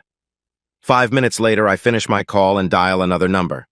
Bud Green's Investigations, I hear Tracy answer. Hi, Tracy, this is Jake. Is Bud in this morning? Oh, hi, Jake. Yes, he's here. I think he's back in the coffee room chatting with Yolanda. Let me check if he can talk. Jake, how are you doing? I hear Bud's loud voice about 10 seconds later. Hi, Bud. I've been better, to be honest. How's the coffee? I see Tracy's been sharing stories again? Well, if you can't chat with your own wife in the coffee room, who can you chat with? I hear Bud laugh for a moment. Jake, I need your help badly, I finally say. You've got a tough one, huh? We're here to help. This isn't about a company matter. It's personal and important. I don't like the sound of that, Jake. What do you need? To start, I want to move to the front of your schedule and show you a few things. You're always at the front of my schedule, Jake. I really appreciate that. When can we meet? I have a feeling this needs to happen soon, so let's get to work on it. Can we meet now? Absolutely. Do you want to meet at your office or somewhere else? I can meet you at my office. Great. When? How about now? I'm in the parking lot. I look through my car window at Bud's office and wave at him as the blinds move. What the heck, boy? Bud laughs. Get in here. I'm on my way. And a few minutes later, I'm sitting in front of his desk, sharing everything with Bud. I tell him about the confrontation I had with Susie on Friday night. I mention that she emptied our bank account and canceled my credit cards, keeping it brief but clear. I share what happened at my workplace this morning and explain everything about my meeting with Susie and our lawyer. As I speak, I notice him listening closely. He seems very focused, leaning in as I share the news. He's not judging me, though. When I'm done, we both lean back in our chairs. What do you have for me? He asks. I take out the 3 files Susie gave me earlier.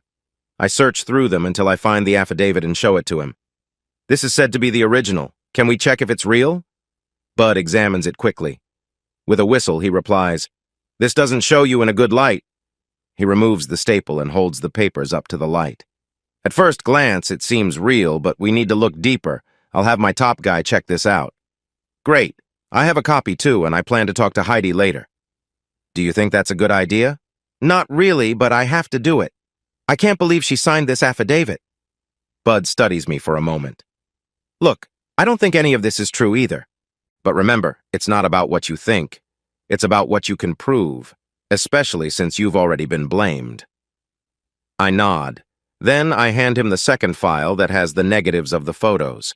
I also open the third file that contains the pictures and the original affidavit Susie gave me. I lay out the 8 photographs on his desk. He looks through them quickly and whistles again. I see why she's upset with you.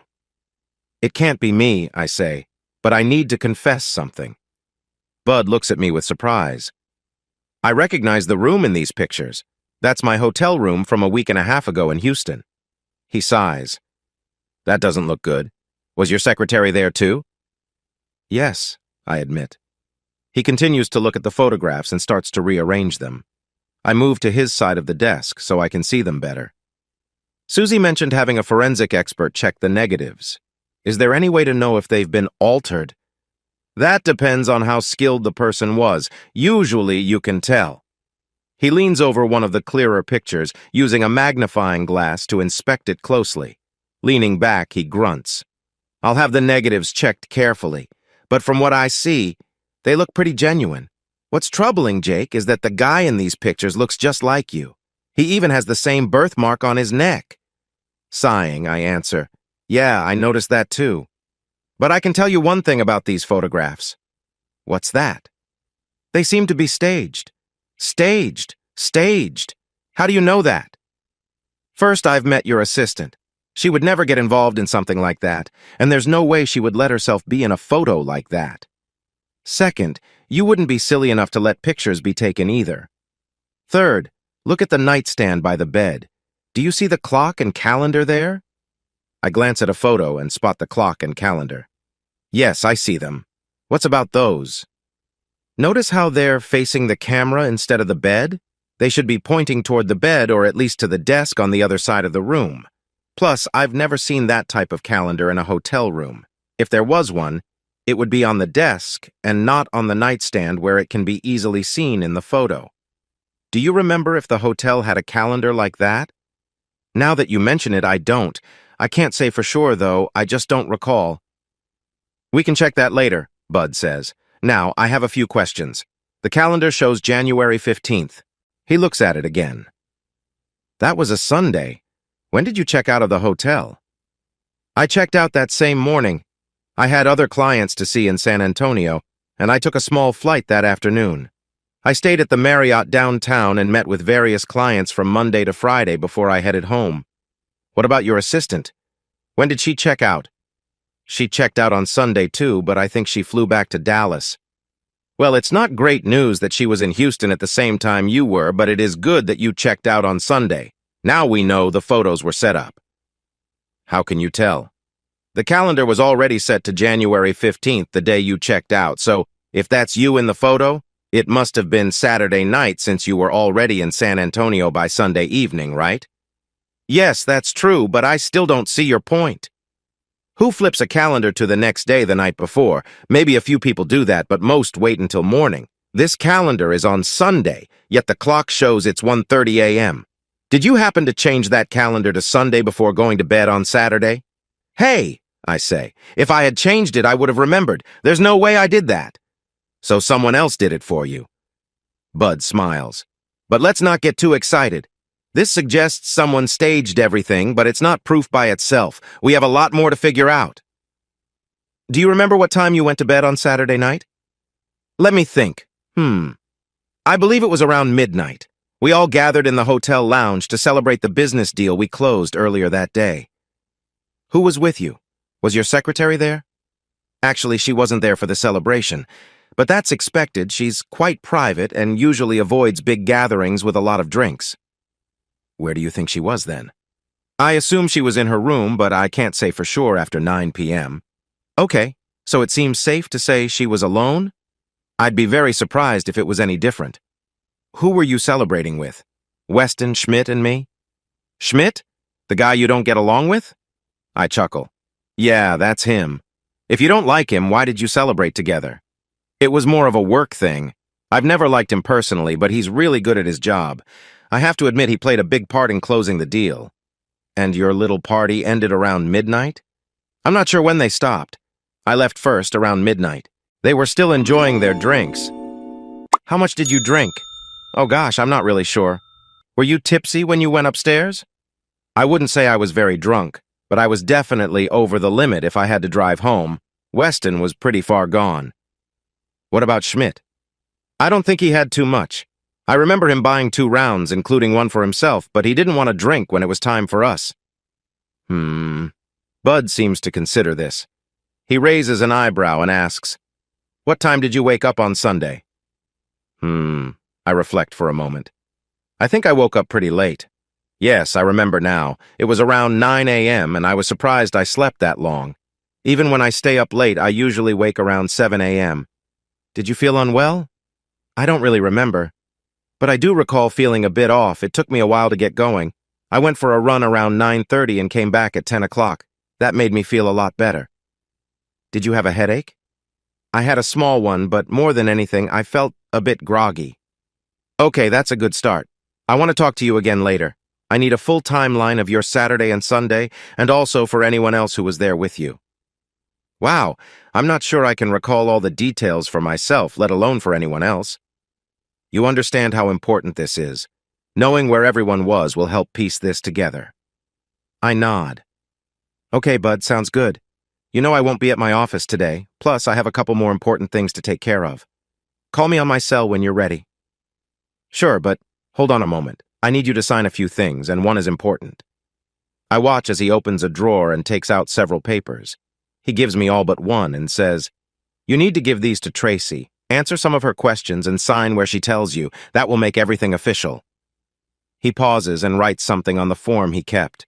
Then he slides it to me and asks me to write down my name and address at the top. I do so and start to hand it back. "Just a moment," he says. I look at him, waiting. "You also need to sign at the bottom. This gives us permission to check your house with cameras and microphones. We can't touch her cell phone, that's against the law, but you have the right as the homeowner to set up cameras." This would have been helpful on Friday night, but it's a bit late now, don't you think? Yes, but based on what you said, it might not be too late for tonight. Suddenly his words sink in. "Do you think she is still with that guy?" He shrugs. "Could you have guessed what happened Friday evening?" I shake my head, feeling frustrated. I place the form on the desk and sign it. "Uh-oh," I say. "We have a couple of issues. 1, there's a restriction against me going near the house. I can't let you in. 2, Susie took my key. The first issue isn't a problem. You may have a restriction, but I don't, and neither does my team. You just let us do our jobs. About the second issue, don't you have a hidden key somewhere? I can pick the lock if I need to, but I'd rather not." "Of course I do," I say, slapping my forehead. "In the shed behind the house, there's a small piece of wood that isn't nailed down tightly. If I pull it out, I can find the key. But that's not all. Once you get inside, you have 30 seconds to turn off the alarm. I can give you the code I know, but what if she changed it?"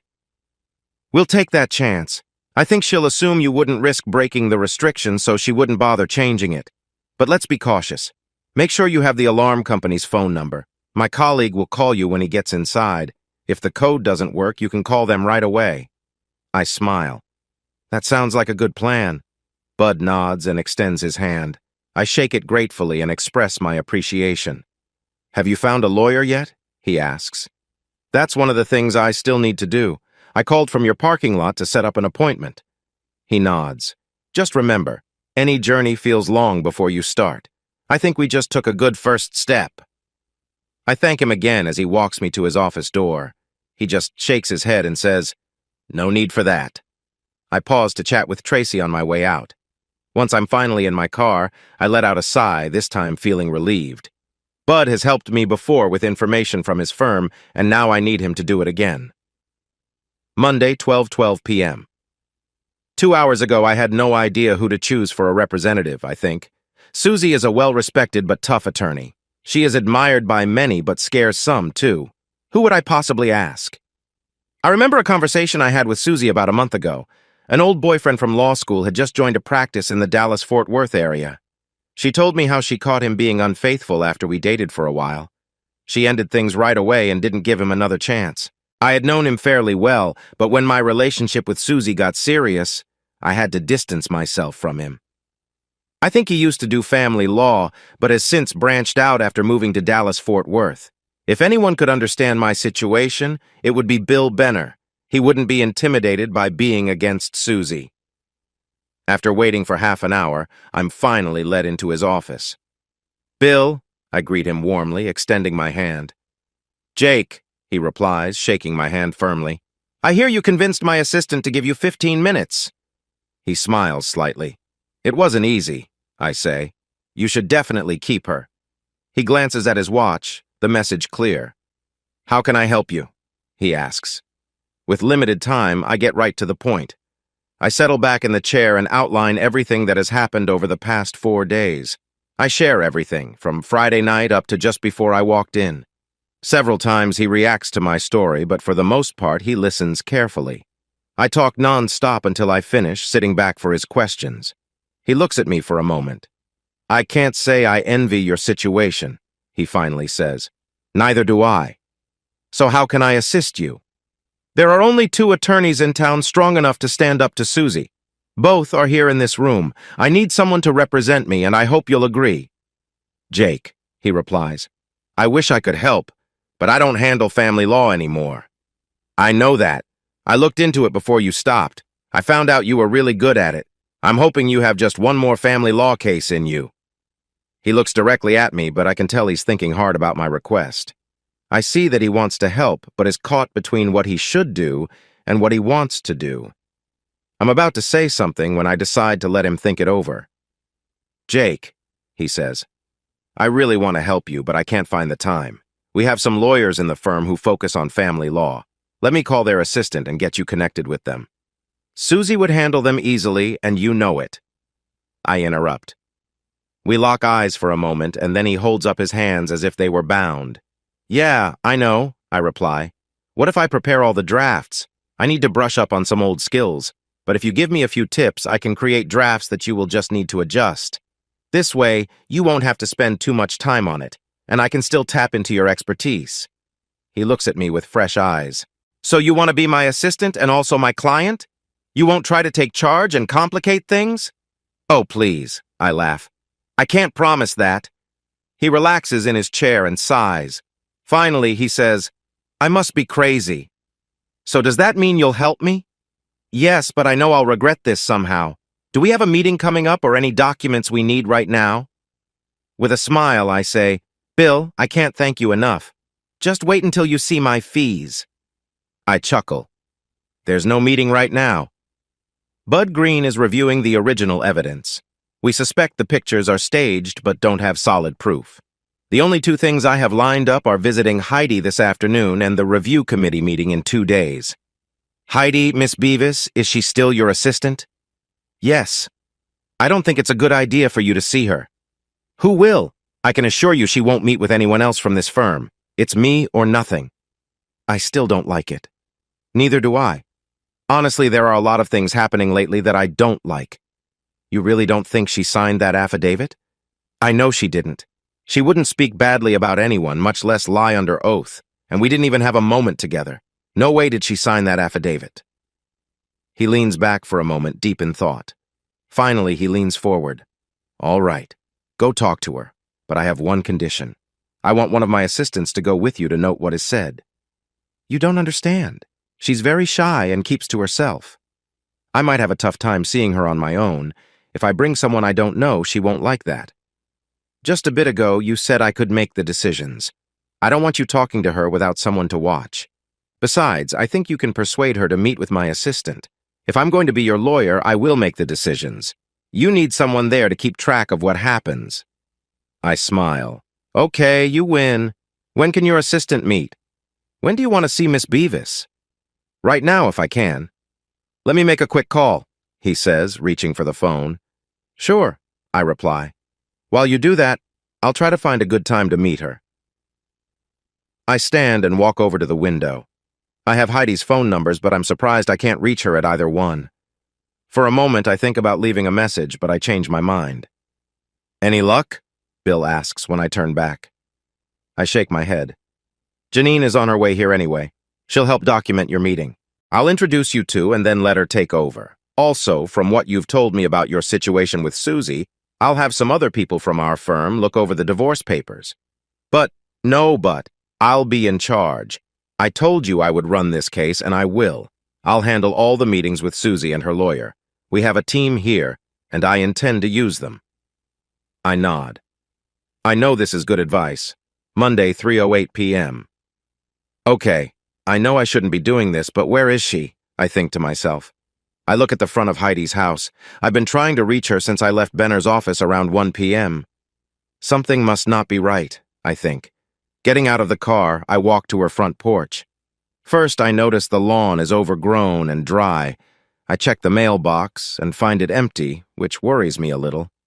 Letting the mailbox lid drop, I glance up and down the street, then walk around the side of the house.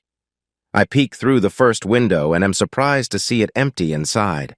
A feeling of unease starts to creep in, and I quickly move around the house, seeing the same empty sight through each window I look into.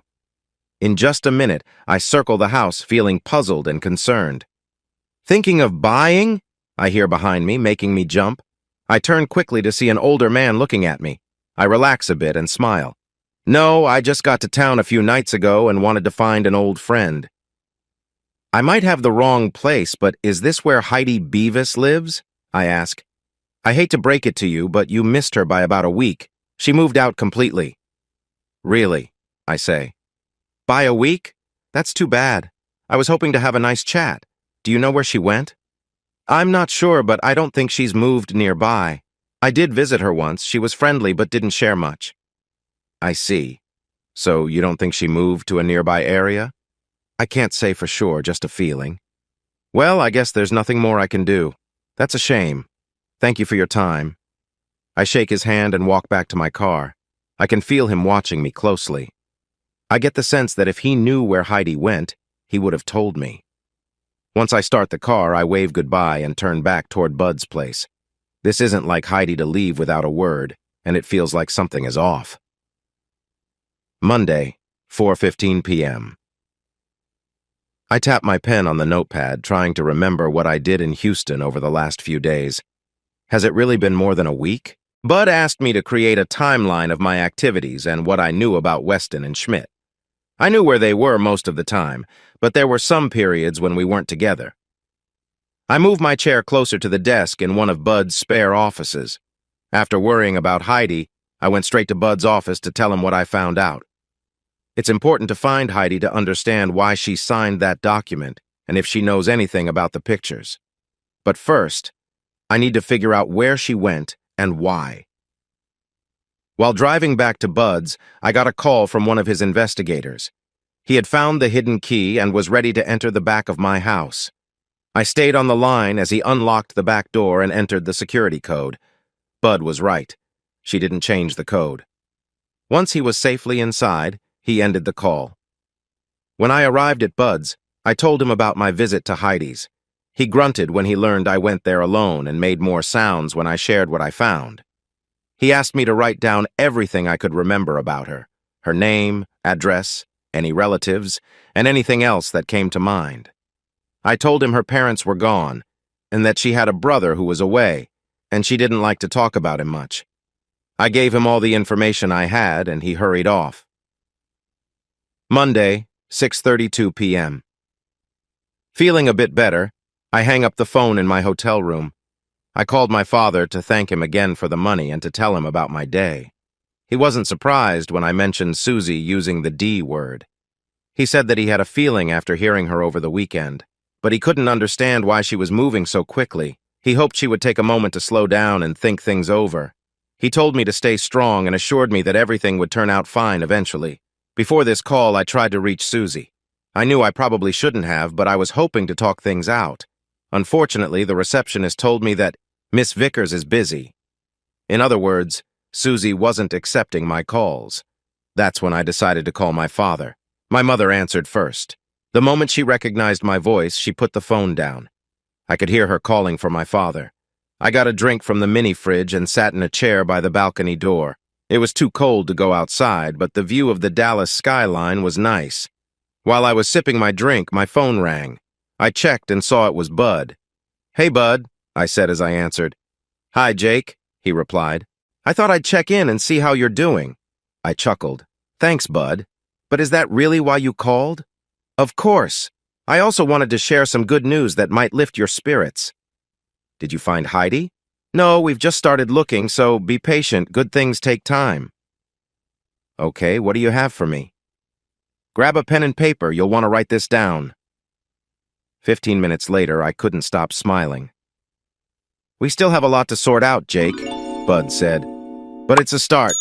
Get some rest tonight. The next few days might be busy. Thanks, Bud. You rest well, too, and I really appreciate your help. I leaned back in my chair and sipped my now warm drink while looking at the Dallas skyline. After the past 2 weeks, I felt like I'd been away from home for a long time. I wished I could go back home. But where is home now? Even without the situation holding me back, I doubted I would be welcomed. I wondered what Susie was doing right now. Why did she rush into things? She was always good at thinking things through. Sure, we had our disagreements like any couple, but she usually let me explain my side. What caused this sudden change? Why the anger? How could she act so strongly? And with Schmidt, the last person I expected her to turn to. How could she have done that with him? I take another sip of my beer, feeling angry inside. I finish my drink and get another from the mini fridge. Sitting back in my chair, I feel frustrated as I think about what Bud just told me. I play with my phone before deciding to call Vicky Gambino. Before I can say anything, she asks if I've thought about changing my mind about the divorce. I tell her I've been thinking about it all day and want to meet with her and Susie to share some important information. She asks if I've found a lawyer yet. I say I'm working on it. She promises to get back to me about a meeting time. Half an hour later, she calls and asks if I can meet at 8 a.m. She says Susie can meet then. I hold back my annoyance, knowing Susie usually starts her day later. Instead, I say that 8 a.m. is fine. Vicky confirms the meeting is at her office and then hangs up. After my call with Vicky, I try to reach Bill Benner but can't get through. I leave him a message about the 8 a.m. meeting. I mention there's a coffee shop in the building and I can have a coffee ready for him at 7:45 to discuss details. If he can't make it, I promise to fill him in later. I frown as I hang up, worried I might have upset him by making plans without checking with him. I sip my second beer before calling Bud again around 9:30. I want to make sure he knows about my meeting with Susie and Vicky and that I'll share the information he gave me earlier. I mention that I hope Bill can come, but I'm not sure he will. Bud asks if I have the pictures with me. When I say I do, he encourages me to use them along with the other details he shared. We say goodnight and agree to see each other tomorrow after my meeting. 7:45 a.m. I'm surprised, but happy to see Bill walking through the small lobby in front of the coffee shop. I enjoy his reaction when I show him the large coffee and muffin I saved for him. After taking care of that, I begin to update him on my conversations from the night before, especially my talk with Bud. I feel slightly better this morning. After several rough days, things seem to be looking up a bit. It would have been even better if we had found Heidi, but I wonder how far she could have gone. It's just a matter of time until we find her, which should help sort out this situation. Even after what happened last Friday, I still hope to fix my marriage with Susie. I know it won't be easy and we'll need a lot of counseling. Susie has always been very jealous, almost too much. I learned early on not to spend too long talking to any one woman at a party, and if I danced with someone else more than once, things would get chilly at home. After seeing some photos and knowing how she can react, I get why she might be upset. But emotionally, this is really hard for me. I'm not sure what's worse, the rough scene from Friday evening or her doubt in me. Before we can work things out, I need her to see things clearly. But by the time that happens, I might not want to try anymore. When I catch up Bill on everything, he scolds me for organizing this meeting without checking with him first. He warns me that if I do it again, he'll find someone else to represent me. I nod, knowing I deserve it. Once the apology is done, we spend the next few minutes going over our strategy for the 8 o'clock meeting. We discuss the photos I brought and how to best present the information we received from Bud. With a plan forming, we move our chairs back and head to the elevators. Tuesday, 8 a.m. As we walk into Gambino's office, I'm surprised to see Vicky waiting for us in the reception area. I let the two lawyers introduce themselves before she gestures for us to follow her down the hall to the same room I was in yesterday. Susie is on her phone with her back to the door when we step in. Vicky takes a seat at the table like she did the day before. Bill and I sit on the side of the table closest to the door while Susie finishes leaving a message. Susie turns and sees my lawyer. She reaches out to shake his hand but then hesitates, pulling her hand back slowly. She looks at me, smiles, and sits down. "Perfect," she says with a hint of sarcasm. "Two peas in a pod." Bill and I don't even glance at each other. We had talked about Susie's reaction when she saw that Bill was representing me, and we were pretty close in our guess. "Mr. Benner," Vicky says, addressing my lawyer.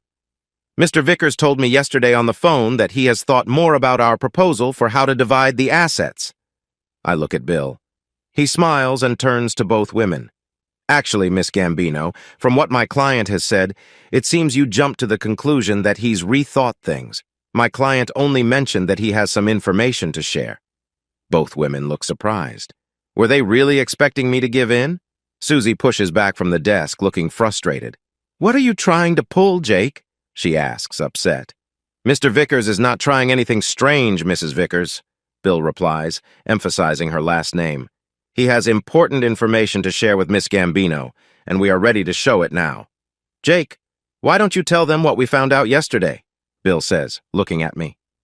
I glance at the two women. Vicky seems genuinely interested, but it's hard to tell what Susie is feeling with that frown.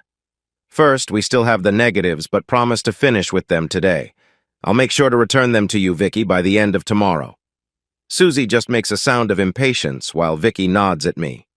"We've been looking at the negatives and their enlargements. There are a few things in the pictures that are quite troubling," I continue. I take a folder out of my bag and lay 3 photographs on the table for Susie and Vicky to see. These 3 pictures are the 1st, 4th, and 8th in the series. It does look like the man in the pictures is me. We also know that's my hotel room in Houston. The closet door is open, showing luggage on the floor that looks like mine, and the clothing resembles what I have. I look up and see a mix of confidence and doubt on Susie's face. There's something more there, too. Is she sad? Does she want me to prove that it's not me in the pictures? But there are many things that make us question if these pictures are real, I say. "This is absurd," Susie replies, standing up. "I had my best investigator check those pictures, and he said they are real and not altered." "We're not saying the pictures were altered," Bill adds. "Then what are you saying? Because that's not what it sounded like," Susie replies sharply. Vicky then puts a hand on Susie's arm, encouraging her to sit down. "First, we are still looking at the photographs, so this is just the beginning," I explain. "In other words, you can't prove anything yet," Vicky says. "Right now, what we have is mostly our best guess, but some parts are factual. We expect to find more information today." "For example?" Vicky asks. "I'm not interested in hearing any more of their excuses or lies," Susie interrupts. "We need to listen to them, Susie," Vicky insists. "It will either be here or in court." "Okay," she says, sitting back in her chair and crossing her arms. "First, we noticed all the photographs were taken between 1:30 a.m. and 1:32 a.m. That's a very short window of time. If someone was taking these pictures secretly, like a private investigator, they would have taken many more than just 8 and would have spread them out over a longer period." I pause to see if anyone reacts. Vicky just motions for him to go on. "The second thing we want to highlight is that the man in the picture doesn't move at all, not even once during that time. We know from the clock that it lasted at least 1 minute and 2 seconds, maybe even 3. I look straight at Susie. "Susie, the man in these pictures didn't move at all for 3 minutes. Who stays completely still for that long? It just doesn't make sense." I stop when I see her cold look in response. "That's not what I meant," I say quickly. I think back to our last conversation before I left on my trip, which started all of this. We had argued about closeness, and I had accused her of not being very involved when we shared moments together. Sighing, I try to keep going. "We also want to point out that these pictures look like they were set up," using Bud's words from yesterday. "Set up? How do you figure that?" Vicky asks. "Look at the calendar and clock. They are both turned to face the camera, not the bed or the rest of the room." I pause to pull out a piece of paper from the folder. "This is a diagram of the room with measurements. You can see there's only about 4 feet from the bed to the wall. There's no chair or desk, just a lamp on that side. There's no good reason for the calendar and clock to face the window unless it was meant to show the time for whoever took the pictures. That seems like a big leap, Vicky responds. Everything you're saying is just guesswork. Actually, Bill speaks up, it doesn't make sense for the clock to be facing the window instead of the bed. Can you think of a good reason for that? Sure, Vicky replies. Mr. Vickers may have hit the snooze button and turned the clock when he got up. Or maybe while being active, he knocked the clock, and that's why he looks still in the pictures. Susie lets out a short laugh. I look at Vicky in surprise. Until now, she had kept her composure and hadn't thrown any jabs. I thought she had done a good job of staying fair. I just watched her. She met my gaze for a few seconds before slightly turning her head away. Do you have a clever answer for the calendar, too? I ask, colder now. What's wrong with the calendar? Susie asks, confused. Clearly, you were very distracted when you looked at the calendar. That's sweet of you, I reply coldly. But maybe you didn't really check with the hotel about their calendars. If you had taken the time to investigate instead of just trusting someone who is my enemy, you would have seen they don't provide a calendar in the room at all. I know that calendar wasn't mine. So who put it there? And why is it facing the window? I pause for a moment, letting that sink in. Susie, do you remember when I left Houston on my last trip? Susie stays silent at the table, arms crossed tightly, her expression icy. I let out a sigh. Let me remind you, I left on Sunday the 15th. If you say so, she answers. You know my plan for the trip. I know what you told me. Feeling frustrated, I reach into my bag and pull out another folder. I lay 2 papers down on the table. The first is my plane ticket from Houston to Austin. The second is my hotel registration for the afternoon in Austin. Both are dated the 15th. Okay, so you were in Austin that day. So what? What does the calendar in front of you show? Susie keeps staring at me, not moving. I notice Vicky leaning in closer. It says the 15th. Exactly, I say. On the evening of the 14th, Weston, Schmidt, and I had just wrapped up a big deal in Houston at the hotel. We went out to celebrate, except for Heidi, who usually avoids celebrations that involve drinks. I'm not sure about Schmidt, but Weston definitely had a few drinks. I just had 1 beer and then switched to water. The point is, who would turn a calendar to the next day before going to bed? Isn't it strange that the calendar is showing the right date at 1:30 in the morning? Didn't you think it was odd that Schmidt gave you pictures taken with an old camera? Maybe a professional would use that, but most people these days use digital cameras. Maybe Schmidt was worried you wouldn't trust the digital pictures since they can easily be edited. Didn't you find that odd? Did you see that the camera used a flash? You can even see the shadow of the chair on the wall. That flash made it easy to recognize the 2 people in the photos. So if you thought the pictures were taken secretly, they clearly were not. And using a flash means the pictures weren't taken from far away through the hotel window. So whoever was in that bed was either aware of the camera or was unable to respond. I'm not foolish enough to let anyone take pictures of me in that situation, and you know Heidi would never allow that either. I glare at Susie. For a moment, I see her expression soften as my words hit home. I sense a flicker of hope, but just as quickly the serious look returns to her face. What's your purpose here, Jake? Susie asks. Did you come just to impress us with your story? What have you really proven? Fine. The picture was taken in the room. What does that show? That you made a mistake? That you had control over Heidi? That's what you've shown. You keep talking about calendars and luggage, but in the end, it's still a picture of you and Heidi together. I can't forgive you for being unfaithful, Jake. Never. Do you get that? Now leave and stop wasting our time. I glance over at Bill. He shrugs and turns back to the women, looking right at Vicky. It's clear to Jake and me that no matter what we present, nothing will change your client's mind. Even if Schmidt came in here and admitted everything, I doubt she would change her stance. So we're going to leave. But before we go, there are a few things we need to share. First, we haven't decided whether to press charges against your client for things like assault and unlawful restraint. And if your client thinks about having a friend provide an alibi, she should remember that as a prosecutor, she could face serious trouble for lying in court or for getting others to lie. Are you accusing my client of something, Mr. Benner? Vicky asks quickly. Not at the moment. But you should inform your client that the hospital where she and Schmidt left my client the other night has a new high-quality video system. The images are so sharp that we can see details like the license plate of her car and even watch her and Schmidt arguing. We have a professional who can help understand what they were saying. As Bill speaks, I sit back and watch the color fade from Susie's face. She clearly grasps the seriousness of the situation and what could happen if we had let her mislead the truth. She also realizes that her chance to deny the affair was weaker, along with any defense against claims she hurt me. Additionally, Bill continues, we have looked at the divorce papers and there are 3 points we will challenge.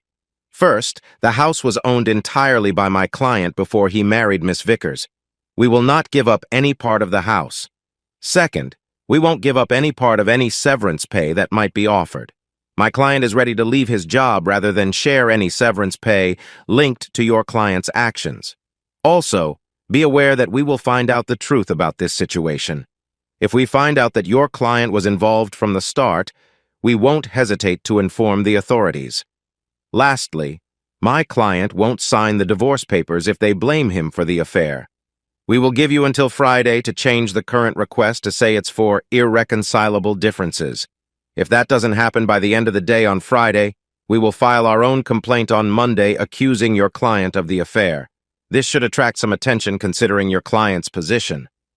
We expect to receive more evidence in the next few days. We will send that information to Miss Gambino's office. It might be wise to wait until we have more facts before continuing our discussion. A heavy silence fills the room. There's no point, Susie finally says, her confidence returning. He's a cheater, she says, looking at me, and I won't stay with a cheater. You're mistaken, Susie. I never cheated on you, I say, holding back my thoughts since we both know she had her own mistakes. Susie points at the 3 photos being collected by Bill. Clearly you did, Jake. Bill and I stand, and I'm about to leave when Bill speaks again. Susie, Bill asks, are you completely sure that Jake cheated on you? Yes, she replies coldly. Are you really sure? Is there any chance you could be mistaken? Could you be misunderstanding what happened? Misunderstand? Susie scoffs.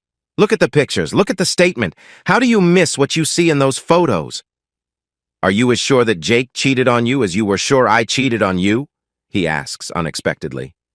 I turn back, surprised by Bill's question. What is he doing? He shouldn't bring up their past now. Susie ignores me, focusing her anger on Bill.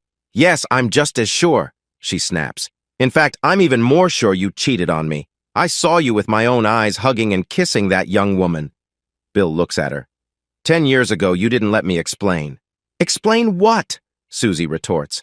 I saw what you two were doing. It seems she was on her way to you. Yes, I'm sure. You both are dishonest men just like... Susie stops mid-sentence, and from the look on her face, it must have been something harsh. Bill sighs and starts to turn away. He looks back at me, his face flushed with anger. I begin to think it was a big mistake to ask him to help me.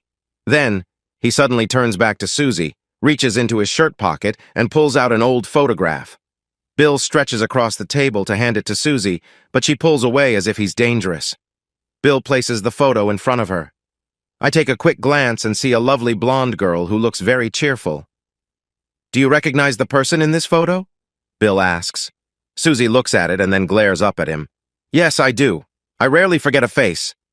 She scoffs. How could I forget? That's the same girl I saw you with. If I thought Bill was angry before, I was mistaken. His anger vanishes and is replaced by rage. That girl, as you call her, is my younger sister. She was 20 in that picture, not 18. She wasn't coming to stay with me. She was heading to a spring break trip in Corpus Christi from Washington State University. She planned to stop in Austin to see her brother, whom she hadn't seen in 2 years, and she was so happy to see me that she hugged and kissed me. I wanted to introduce you two. Bill puts the photograph back into his pocket. He looks at me. I guess she made a mistake. Ready to go, Jake? He nods toward the door. As Bill opens the door, I glance back at Susie, her eyes wide with shock. When she sees me looking, the cold, stern look I've seen many times falls back over her face. I don't know who you are anymore. I think to myself as I follow Bill outside. When I close the door behind me, I hear Susie shout, "Forget you both!" I pause and open the door just enough to poke my head back inside. I look directly at Susie. Forget us? I repeat with a cold tone. Susie, since you've made your choices, you'll never be with me again. I close the door and walk toward the reception area with Bill shaking my head. No one wins in situations like this, I tell myself. Tuesday, 12:13 p.m. With nothing else to do, I've settled at Bud's place. Technically, I haven't been fired, but I sure don't feel welcome at the office. Bill needed to go back to work after our meeting with Susie and Vicky. He said he would be hard to reach for most of the day, but told me to contact Janine if anything came up. According to Tracy, Bud is down in Houston following up on a lead. I wish he had waited so I could have gone with him, but Tracy said he left early this morning. The worst part is that I feel like my life is falling apart, and I can't seem to stop it. I have good people around me, but I've always been someone who likes to take action. Just sitting around is driving me crazy. Even the report that Tracy gave me from Bud didn't help much. The audio and video from my house last night didn't show anything important. It's been a tough day and it's only noon. Today feels even harder than yesterday. At least yesterday I had things to do, even if I was running around in a panic. I notice my feelings about Susie and our marriage are changing. It's becoming harder for me to see a way through this. I'm still hurt by her actions from last Friday. Now I'm starting to think she might be involved in all of this. If I find out she is, I won't hold back my anger. I think back to the meeting this morning. As we left, I asked Bill about the stunt he pulled at the end. It frustrates me. Actually, it's more than frustration. I feel envious. He finally got to her after waiting for 10 years. Right now, I don't want to wait that long. A knock on the door surprises me, and I look up from the office I borrowed from Bud to see Tracy coming in. "Bud's on the phone for you," she says. "Bud?" I say when I pick up the phone. Tracy smiles at me and leans over the desk. For a moment, I catch my breath as she gets close. She gives me a playful smile because she knows my attention is on her, and she presses a button on the phone. Suddenly, I hear Bud talking to someone. She then switches the phone to speaker mode. "Bud?"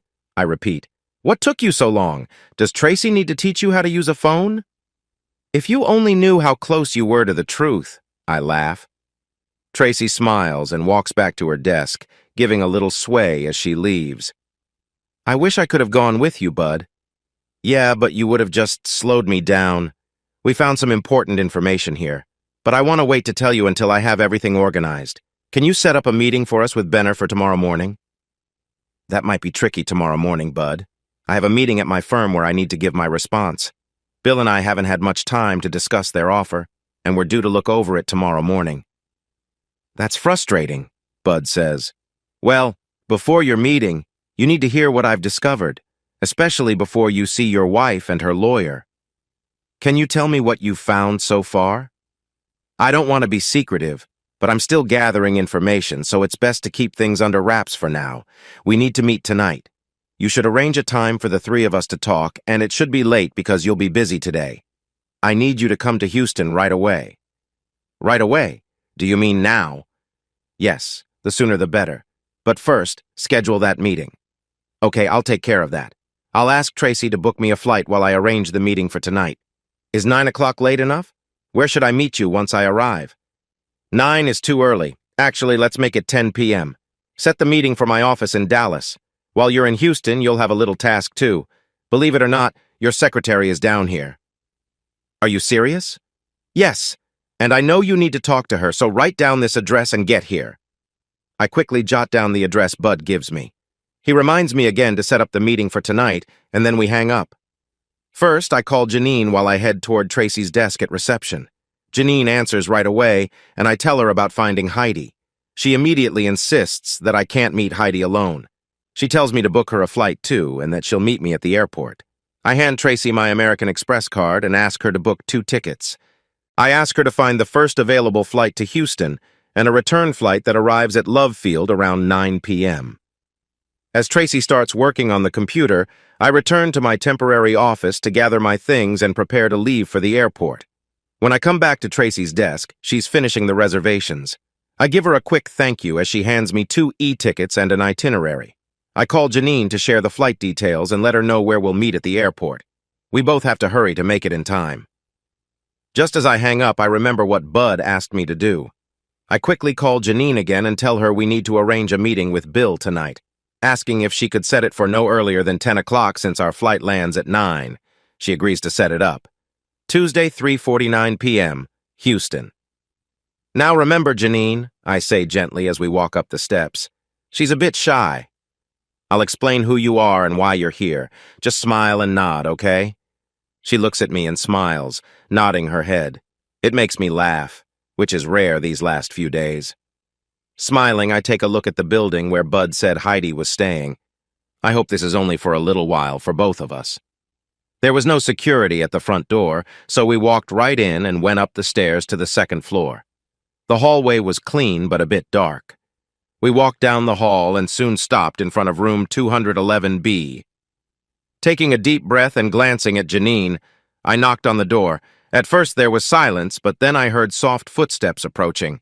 I could see the peephole in the door cover up, followed by a surprised, "Oh my God," from the other side.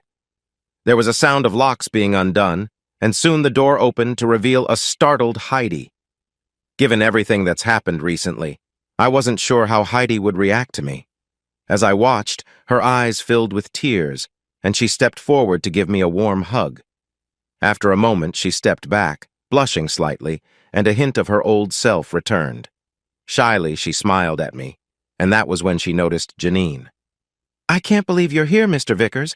I'm surprised you found me," she said, her eyes focused on Janine. I noticed the way she looked at Janine's snug outfit. "Mr. Vickers?" she asked with a hint of disapproval. "Heidi, you've called me Jake for 10 years. I don't see why you should change that now." A faint smile appeared on her lips, but she still looked at Janine with caution. I suddenly realized that Heidi was probably unaware of what had happened back in Dallas and might be confused about why I was with Janine. "Janine, this is Heidi Beavis, my administrative assistant and my right-hand person. Heidi, this is Janine Prescott. She's a paralegal." I decided not to say too much for now. Heidi looked at both of us, unsure, then stepped back and let us in. I had come to Heidi's home in Dallas a few times to help with repairs and other tasks. I knew most of her family lived in Houston. In fact, my last not-so-great trip included some time in Houston, which was part of the reason Heidi was here. Heidi led us into a small living room and gestured for us to sit, asking if we wanted any drinks. We both politely declined. "You're a hard person to find, Heidi," I joked. She looked embarrassed and then thoughtful.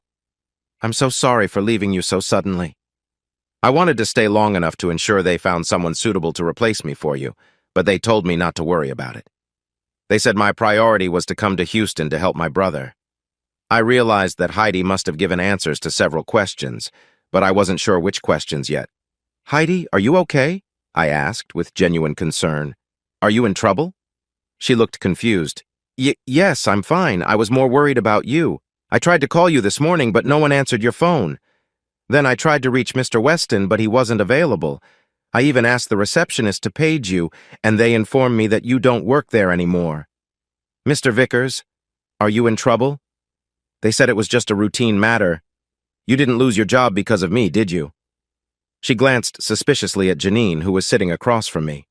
Despite the seriousness of my situation, I found it hard to ignore Janine's crossed legs beneath her short skirt. I had to focus on Heidi. I felt stuck and unsure of what to say next. I looked at Janine, but she just shrugged. Finally, I said, "Heidi, please just tell me what's going on. Janine and I came all the way here to help you." Heidi looked at me, still confused. She shot another wary glance at Janine, who smiled back. "Didn't Miss Hinckley tell you what happened? She promised to explain why I had to leave you suddenly?" "No, please sit down and tell me." "It's terrible, Jake. I mean, I knew it could happen, but it's still so awful. Just take a deep breath and tell me." "It's about my brother, Bumper." "The one who has been struggling a bit?" "Yes, that one. He got into serious trouble this time, Jake. He got caught buying drugs, and it's the third time. The prosecutor told him he might go to jail. You know Bumper wouldn't hurt anyone. Can you imagine what those tough criminals would do to him in prison?" "When did this happen?" I asked, feeling worried. "Last week," Heidi replied, sniffling. "Right after I left Houston?" "Yes." "Why didn't you call me and let me know?" She looked confused again. "I didn't want to disturb you while you were at work in San Antonio with my problems, Jake." As your boss and your friend, I think you should have. So what's the current situation? How can I help? Jake, Heidi asked, still puzzled. What? Don't you already know? Know what? I replied, just as confused. My attention shifted for a moment as Janine shifted in her seat. I tried to stay focused on the conversation. About my brother, silly. You sent Miss Heidi is here to help me, she says, sounding a bit frustrated and pulling my attention from Janine's smile back to her face. A quick glance at Janine shows me there's more going on here than meets the eye. Miss Hinckley came to visit, didn't she? I ask. Did she help you? Didn't she reach out to you? For a second, I think about playing this game and seeing where it goes, but I shake that idea away and decide to get straight to the point. Heidi, I didn't send Miss Hinckley, so please tell me what happened. Heidi looks surprised and slowly sits down. I glance at Janine again, which I shouldn't have done, as she has adjusted her position in a way that's distracting. I clear my throat and turn my attention back to Heidi. I thought she came to see me at my house in Dallas because you asked her to. I'm pretty sure she mentioned it, Heidi explains. Can you tell me what happened, Heidi? I say firmly. For the next 20 minutes, Heidi shares almost everything about Hinckley's visit. She learned about her brother's troubles on Monday while at work and went to Tom Weston, my boss, to ask for a few days off. Tom agreed right away, so Heidi planned to go to Houston on Tuesday night. She tells me that while she was packing, her doorbell rang, and she was surprised to see Miss Hinckley, the director of HR, at her door. Heidi welcomed her in, and Hinckley expressed concern about Heidi's brother, mentioning that she also had a sibling who faced similar difficulties. As Heidi tells me, Hinckley has contacts in the local police and the prosecutor's office. She offered to help Heidi by calling around and trying to assist her brother in getting into a rehabilitation center rather than facing jail time. I pause to ask Heidi if she knows how Hinckley found out about Bumper. Heidi thinks for a moment and suggests that Mr. Weston must have mentioned it to her. I notice Janine taking notes on her device out of the corner of my eye, and I know she wants to make sure we clarify this situation. I turn back to Heidi and encourage her to continue. Heidi, naturally relieved about the chance to help her brother, agrees to Hinckley's plan with enthusiasm. True to her word, Hinckley helps her brother get into a rehabilitation center. Heidi has been in Houston since last Tuesday afternoon, and she plans to move here permanently to support her brother. She had already reached out to a real estate agent to sell her home in Dallas. I knew that Heidi's parents were divorced, her father's whereabouts unknown, while her mother often spent time with a bottle of vodka. So everything seems to be all right? I asked, feeling a bit doubtful. With Hinckley and Schmidt being so close, I suddenly remembered an old saying about gifts that should not be trusted. It's as good as it can be. If it were a perfect world, my brother wouldn't be struggling with drugs. But the center he's at looks promising. I actually have some hope he can turn things around. I smiled, truly pleased for her. She had faced many difficult times with her brother and her whole family during the time I've known her. For a moment, I thought about bringing up the affidavit, but I could see Heidi had enough challenges in her life right now. So, did you get the partnership? Heidi suddenly asked, bringing my thoughts back to the present. No, Heidi, I replied. Not at all, I thought to myself. You didn't? Heidi looked surprised. There's nothing for you to worry about, Heidi. It will work itself out in time. But Miss Hinckley said it was almost a sure thing when I saw her last Tuesday. Heidi continued. She did? I responded, feeling surprised, and I accidentally glanced over at Janine. She seemed to have been waiting for that moment and shifted slightly before crossing her legs. In that brief moment, I realized I had been caught off guard. Yes, Jake, Heidi said. She even had me sign a positive statement about your work for the company. She did? I said again, surprised. I realized I had been staring. With effort, I turned my attention back to Heidi. You signed a statement? No, it wasn't an affidavit. After working for you all these years, I know the difference. It was just a performance report. She had me sign the second page and initial both. It was 2 pages? And you said it was positive? I asked. Yes, the first page was very flattering. The second page mentioned your leadership skills and said it was an area for improvement. When I asked Miss Hinckley about that, she told me all performance reports have to include something that isn't entirely positive, no matter how well someone does. I looked at Heidi for a moment. trying to understand what she was saying. Did they copy Heidi's signature? I reached into the portfolio I brought with me and pulled out the manila folder containing a copy of the affidavit. Carefully taking it out and folding it to the second page, I handed it to Heidi. Heidi, is this the second page you mean? Heidi scrunches her face for a moment and then quickly reads the short paragraph. Yes, I think this is what I signed last week, but I don't get this notary stuff. There wasn't a notary here last week. It was just me and Miss Hinckley. Before I can stop her, Heidi flips the first page back to the top. I stand up to try to take the document from her, but Heidi reads quickly and moves away from me, holding it tightly. Oh my gosh, she exclaims. Sighing, I sit back down and let her read the whole affidavit. I glance at Janine, who is sitting quietly with her legs crossed, clearly interested in what is happening between me and Heidi. Heidi slowly sits down in the nearest chair. I watch as her face turns red, and I hear her softly whispering, "Oh my gosh." She finishes the first page and flips to the second, as if she thinks it will say something different. She stares at the document for a long time. Huh? How? Why, Jake? She stutters. Take it easy, I reply. I felt the same way when I saw it for the first time. What does this mean, Jake? She asks. This says, well, it says we're in trouble. It says you made me do things that I didn't agree to. Heidi covers her face with her hands and starts to cry. I start to get up to comfort her, but with Janine there, I remember to be cautious. Heidi, I have to ask you something I already know the answer to. Did you sign this document? No, she replies firmly. I signed your performance review. You didn't sign that document? I ask again. No, but the second page. That looks familiar, right? That is a page you signed, but the first page is different? No, I mean yes. The second page is the same. The first page is full of lies. I would never do anything like that. We never did anything like that. And you wouldn't do that to Susie. Heidi, would you sign a legal statement saying you did not agree to that document as it is written? Definitely, she says, a hint of anger in her voice. What does this all mean, Jake? Are you in trouble? Am I in trouble? Was Miss Hinckley behind this? What does this mean about my brother? Oh no, what does this all mean? It'll be okay, Heidi, I reassure her. Don't worry, you haven't done anything wrong and you're not in trouble. What matters is that you stay here in Houston and take care of your family and your brother, okay? You don't need to worry about anything else. I'll make sure of it, all right? Just keep me updated on what's happening in your life. Heidi sniffles and nods. But what about you, Jake? This is about bad behavior. That you pressured me?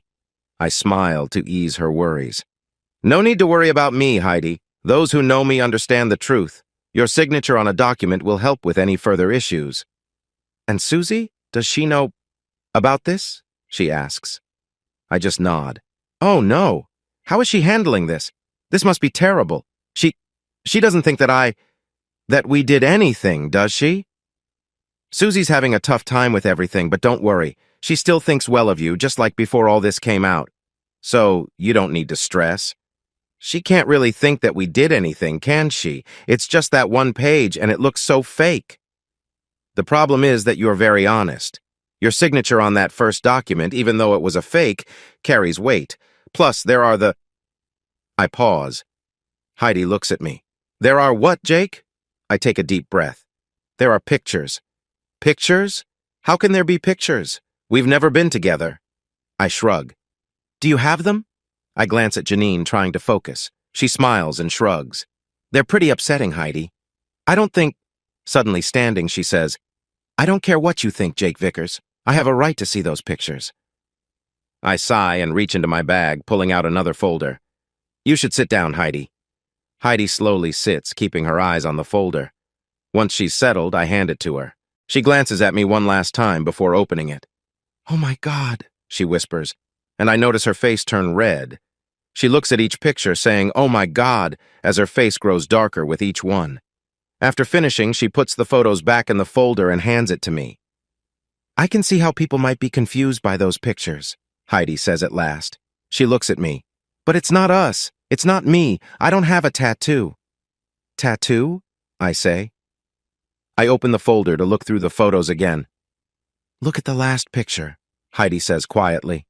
I skip to the last photo and analyze it carefully, but I can't find anything. Just as I'm about to ask her about the tattoo, I spot it. It's in the middle of her back, just above her waist. In the last picture, she's sitting up. The sheet that covered her has slipped down a little, showing the shape of a tattoo. Wow, I say softly. This could be important.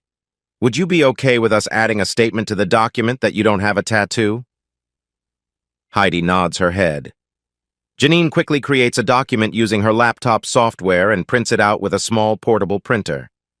As a notary, she can also add her official seal to the paper. It's amazing how much we've discovered in just a few hours, raising doubts about whether Heidi and I were ever in that situation together. I stand up and walk over to Heidi to give her a hug, and she wraps her arms around me. I'm sorry, Jake, she says softly. I'm sorry too, Heidi, I reply. After one more hug, Janine and I head toward the door with her. I wish her the best and remind her to call me if she needs anything. I add that I'd like to hear from her a couple of times a week, no matter what. She nods with a sniffle as Janine and I shut the door behind us. The drive to the car is quiet. We buckle our seatbelts and leave Heidi's place. Janine leans back in her seat, getting comfortable.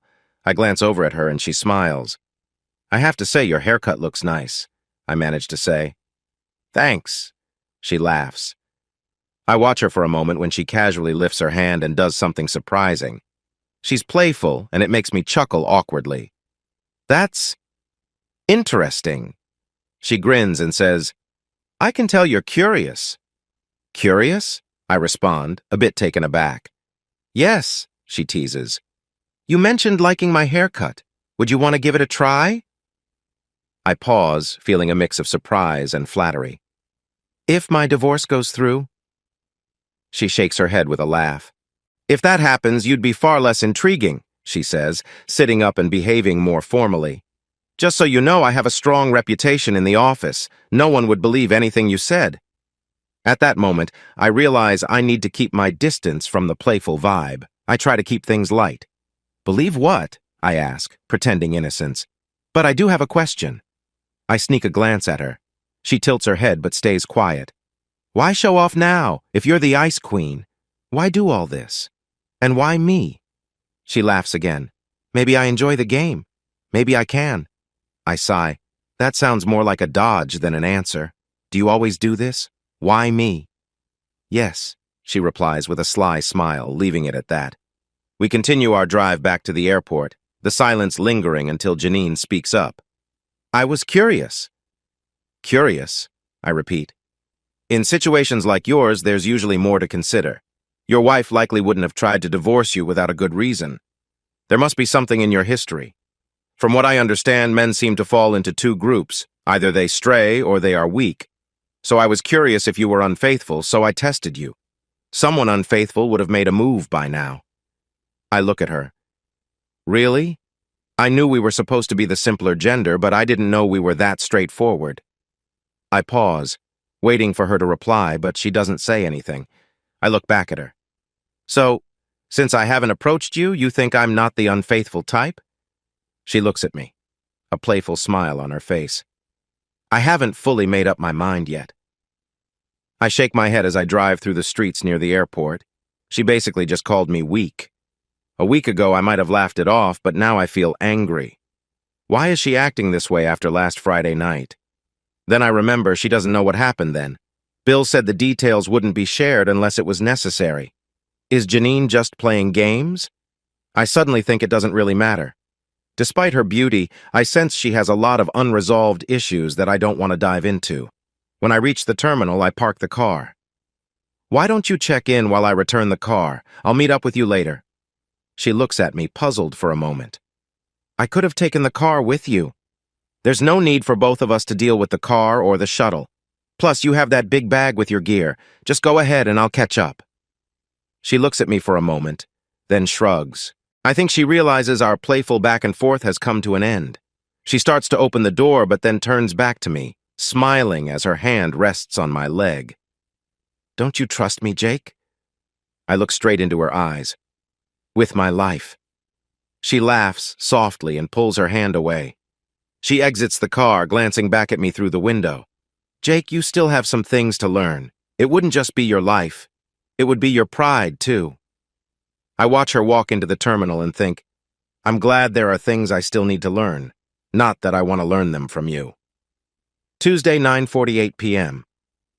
Janine and I arrive back at Dallas-Fort Worth and go our separate ways. I'm thankful it wasn't a long flight from Houston because we barely spoke during the trip. I guess she didn't like how I brushed her off at the terminal. I can tell that not many men have treated her like that. After picking up my car from the short-term lot, I drive to Bud's office. Bill and I are meeting him to talk about our new findings and plan our next steps. When I get to Bud's office, I see that Bill's car is already there. As I walk in, I'm surprised to find Tracy still at her desk. Have you been here all day? I ask. No, I left earlier this afternoon, but I had to come back tonight. Bud's not here yet, but he called about 10 minutes ago. He said he was getting off the highway and would be here soon.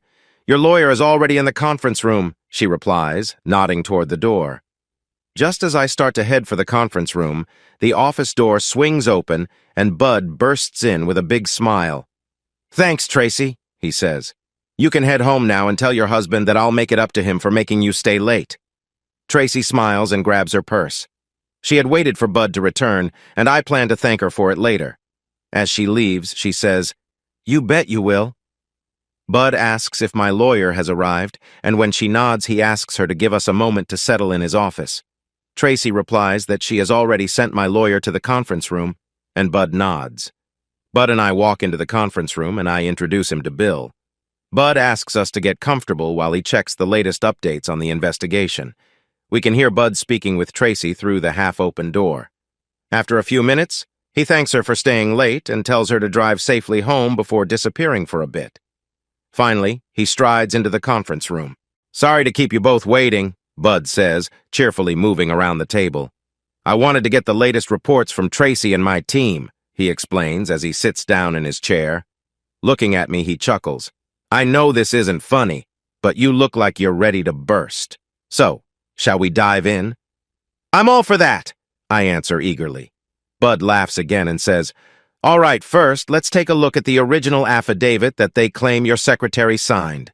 He pulls out the original document and places it on the table. Jake, do you know anything about printers and the Secret Service? He asks. Secret Service? I reply, a bit confused. Yes, the U.S. Secret Service is part of the Treasury Department. Everyone knows they protect the president, but their original job was to safeguard the country's money supply. When there's any faking of money happening, it's the Secret Service that steps in. What does the Secret Service have to do with Susie and me? I ask, feeling a little worried. Nothing really, except they helped us out a lot. What do you mean? With computers and printers today, it's become much easier to make something that looks like a real $20 bill. To make a good fake bill, you need to use special paper and watermarks. But that's a different story. On the surface, you can print something that looks very real. The Secret Service worked with printer makers to add a hidden mark on every piece of paper. Most color printers sold in this country print a nearly invisible code on each sheet. This mark only shows up with the right kind of light. Even if you can see it, it's just a code you wouldn't understand. I start to feel excited. You mean we can find out what printer made these pages? More than that, he goes on. Since printers are linked to computers and computers track time, that hidden mark has not only the printer's unique code, but also includes the date and time. If you can see the mark and know what it means, you can tell not only which printer made the paper, but also when it was printed. It's actually easy to see the mark with the right light. The tough part is figuring out what the mark means. Sadly, each printer maker made their own code, but luckily for us, I know someone who has those codes, and I showed him your statement. What did he find out? Bill asks quickly. Both sheets of paper came from the same printer. Oh, I say, wishing it were different. But they were printed at different times, he adds with a grin. Different times? I ask again, surprised. Yes, both sheets were printed on January 17th. The second sheet was printed first at 7:03 a.m. The first sheet came later, at 10:13 p.m. How can that be? I ask, shocked. That's the day Heidi said she signed the statement, but she also said she left for Houston in the afternoon. She was in the sky when the first sheet was printed. She couldn't have signed that page. Exactly right, Jake. But if that's true, how did her initials get on it? Clearly, Heidi never signed it. To be honest, it wasn't a very good attempt to make a fake document. The second page was printed on a laser printer while Heidi's initials look real and are in black ink. We might even find out what pen was used by testing the ink, but that might be more than we need. Heidi's initials on the first page are made using printer toner. Oh no, I say softly, realizing this goes against the original document. Okay, I get the toner and ink difference, but I'm curious. If the initials on the first page came from a printer, are they the same as those on the second page? You're getting it, Jake. You're smarter than what your father says. He laughs. We checked, and the two sets of initials are not the same. We don't know exactly how it happened, but it's likely that Heidi's signature was taken from the first original page and then changed a bit before being put onto the fake first page. That page was printed later. I would have felt better if the initials matched, but at least we finally have some solid proof this is all a trick, I say quietly. There's one more thing, Jake, Bud adds. I know many people and often help them out. Bill chuckles. And who did you help out, Bud? Bud looks at Bill with a smile. I wouldn't tell you that, but I do know that your firm rents the 14th and 15th floors in a building downtown Dallas.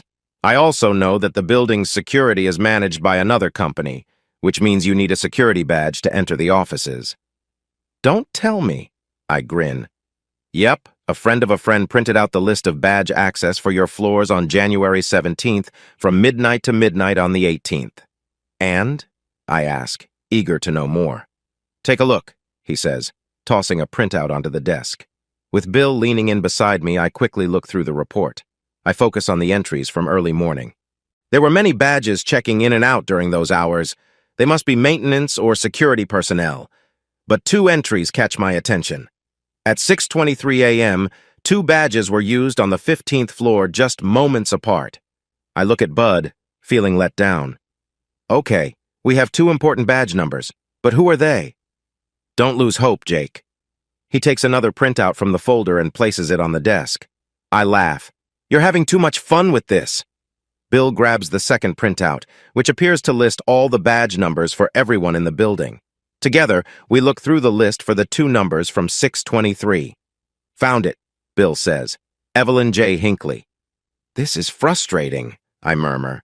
I give Bill the second number and watch him turn a few pages. Timothy K. Schmidt, he says. I lean back in my chair, feeling a surge of anger. I'm going to confront that guy. I glance up and see Bud looking at me seriously. He shifts his gaze to Bill. Jake, I can sense what you're thinking, and I'm sure your lawyer can too. From my own experience, I can tell you it's not worth going to jail for a woman. He glances at Bill, then adds, One day, I'll share a personal story with you. Don't dwell on this and start making plans. You've got a lot on your plate already, and you don't need any legal trouble added to it. I think about what Bud said and nod, sitting up straighter. But in my mind, I can't help but think, he's right. But, Jake, we have more evidence to review, so let's not get stuck on just one thing. We found some issues with that affidavit, but pictures can say so much, right? Let's examine these photographs closely. I had someone I trust look over the negatives. What we know is those photographs probably haven't been altered. The person who took them used regular film, not a digital camera. With digital images, you can always claim they're fake, but it's much harder to change a film negative. Whether this was done on purpose or not, it looks like they created a mostly solid set of evidence. Sorry, Jake, but the photographs appear to be real, and I have to believe that's you in them. Bud studies me for a moment before going on. That said, we suspect those photographs were staged, and we can show that with little bits of evidence. First, we know someone else took them. One of the two people in the photographs could only have operated the camera remotely on a tripod. My expert enlarged some of the photographs and focused on the objects on the nightstand. The first three pictures were taken from almost the same spot, and the clock tells us they were all taken at 1:30 a.m. Your position in those three photographs is exactly the same. Then, in the fourth picture, things start to get a bit more interesting. The time shifts to 1:31 a.m., and that's the only photo showing any change in your position. In the last four pictures, your position matches the fourth one. Unless you're counting my wife, It seems suspicious that someone would hardly move during that time. There's also something else notable about the fourth picture. My expert believes the camera moved a foot to the left. How did you know that? Bill asks. It's the calendar and the clock on the nightstand, Bud replies. He pulls out 2 more pictures from a folder, studies them briefly, and then places them on the table for Bill and me to see. Pointing to the first new picture, Bud explains, "This is a close-up of the nightstand from the third picture. From the camera's viewpoint, notice how the calendar is positioned in front and to the right of the clock. The left edge of the calendar overlaps the right edge of the clock. Now let's take a look at the view from the fourth picture." We pause for a bit as Bud points to something right away. In the larger version of the fourth picture, there's a small space between the calendar and the clock. "I see it," I say. "That space could only happen if the clock, calendar, or camera moved. It's safe to say the clock or the calendar didn't move." "Exactly," Bud replies. "My expert thinks the camera shifted about a foot to the left. I told him how tall you are, and he made some guesses about the distance from your waist to the top of your head. He figured the camera was about 9 feet away. Once he had that, he could calculate how far the camera moved." "That's great, Bud," Bill jumps in. "Now we have proof there was at least one more person in the room." "Oh, we're just getting started, Bill. I had a pretty good trip in Houston." Bud laughs. "What else did you find out?" I ask with curiosity. Bud chuckles again. "Hold on there. You got plans tonight, or—" Bud suddenly stops. "Sorry about that, Jake. That just slipped out." I shake my head, letting him know I'm fine and to keep going. A bit embarrassed, Bud continues. "I spent most of my time in Houston at the hotel you stayed in, Jake. I asked around and found out the name of the bellboy who had worked there the longest. If you want to know what's happening in a hotel, talk to the bellboys or cleaning staff. I found a young guy who had been there for years. All it took was showing him a picture of Grant to get him talking. I first showed him one of those photos and asked about the calendar. He said they didn't have anything like that in the rooms. The only way a calendar could be there is if a guest brought it. Then the bellboy started looking closely at the picture. He mentioned that the water bottle wasn't provided by the hotel. When I asked how he knew, he said the hotel only used Ice Mountain brand water, not Aquafina. So, Jake, did you bring any water into your room? No, I don't think so, I say, trying to remember. I definitely didn't go out and buy any water. I usually just drink water. While I was there, I only drank what was available in the lobby or in the minibar in my room. You told me Monday that you and some other guys were celebrating on Saturday night. What did you drink? I had iced tea with dinner. Then I had 1 beer and water after that. Oh, wait. I just recalled something. We each bought a couple of rounds. I was a cheap date since I was only drinking water by then. I remember Schmidt bought the last round. He said he needed to use the restroom, so he brought the drinks back himself. I didn't really need more water, but he gave me a bottle anyway. I remember taking that about half full back to my room. Suddenly, I started feeling very tired, so I hung up my things and went to my room. I can't recall much else until the next morning. I looked up at Bud. "What are you smiling about?" I asked. "Well, what you just told me matches with what else I found out." "You have more?" Bill asked. "Oh, yes, something important. I told you I became friends with the bellboy. I had him do a little favor for me. It cost some money, but it was worth it." "What was it?" I asked eagerly. One of the first things I noticed when I walked into the hotel was the security cameras. I asked the bellboy if they were just in the lobby or all over. He told me they were only at the front desk and in the main hallways near the elevators. I asked if he could find out what room you were in and if the tape for that evening was still available. That's when I had to spend some money. But it was worth it. Bud reached into his bag and pulled out a VHS tape. My eyes widened as I watched him get up and walk over to the TV in his room. "I've watched this a few times and did a bit of extra work on it. It's ready to show you," he said. Bud pressed play on his recorder and an image appeared on the screen. It showed a hallway. On the left were 2 elevator doors, and on the right was a small convenience stand and an old ashtray turned into a trash can. Farther down, there were many hotel room doors in sight. The date and time showed it was January 15th at 1:23 a.m., and it was labeled #18 in the corner. A few seconds after the image started, we saw the left elevator open. Although we couldn't see inside, soon 2 people stepped out and started walking down the hallway. Both were wearing overcoats, and the larger one had a hat. He looked like a man by his size and how he walked. The other person had recognizable frizzy hair. It was the woman from my photos. We watched them walk down the hall. Bud explained that he counted the doors between the elevator and my room. He said they stopped right in front of my door. As we watched, we saw the man with the overcoat take out a key card, open my door, and go inside. "Oh, wow!" I exclaimed. That clearly showed someone entered my room just before the pictures were taken. "You did it, Bud." "Not so fast," Bill says. "I know this looks like it's the final piece of the puzzle, but the two skeptics I heard this morning won't see it that way." "What do you mean?" I ask. "It's clear that the woman in the photos is important, but the man could have been you. He was your height. They'll argue this means you messed up. After all, only you had your key card." "Oh no, you're right." "Hold on there, Kimosabi," Bud laughs. "I haven't shown you everything yet. This isn't the only tape I've got. I managed to get all the recordings for Jake's floor from that night. I clearly have Jake on tape going into his room a good hour and a half earlier, and he doesn't come out until the next morning. Plus, I called in some help from Houston. As soon as I saw this footage, I rushed to a video expert down there to take a look. At first, my expert said we might not get anything on the two people because they seemed to notice the camera and turned their faces away when they got close. But then he started focusing on that old chrome ashtray. He fast-forwarded to when the elevator doors start to open.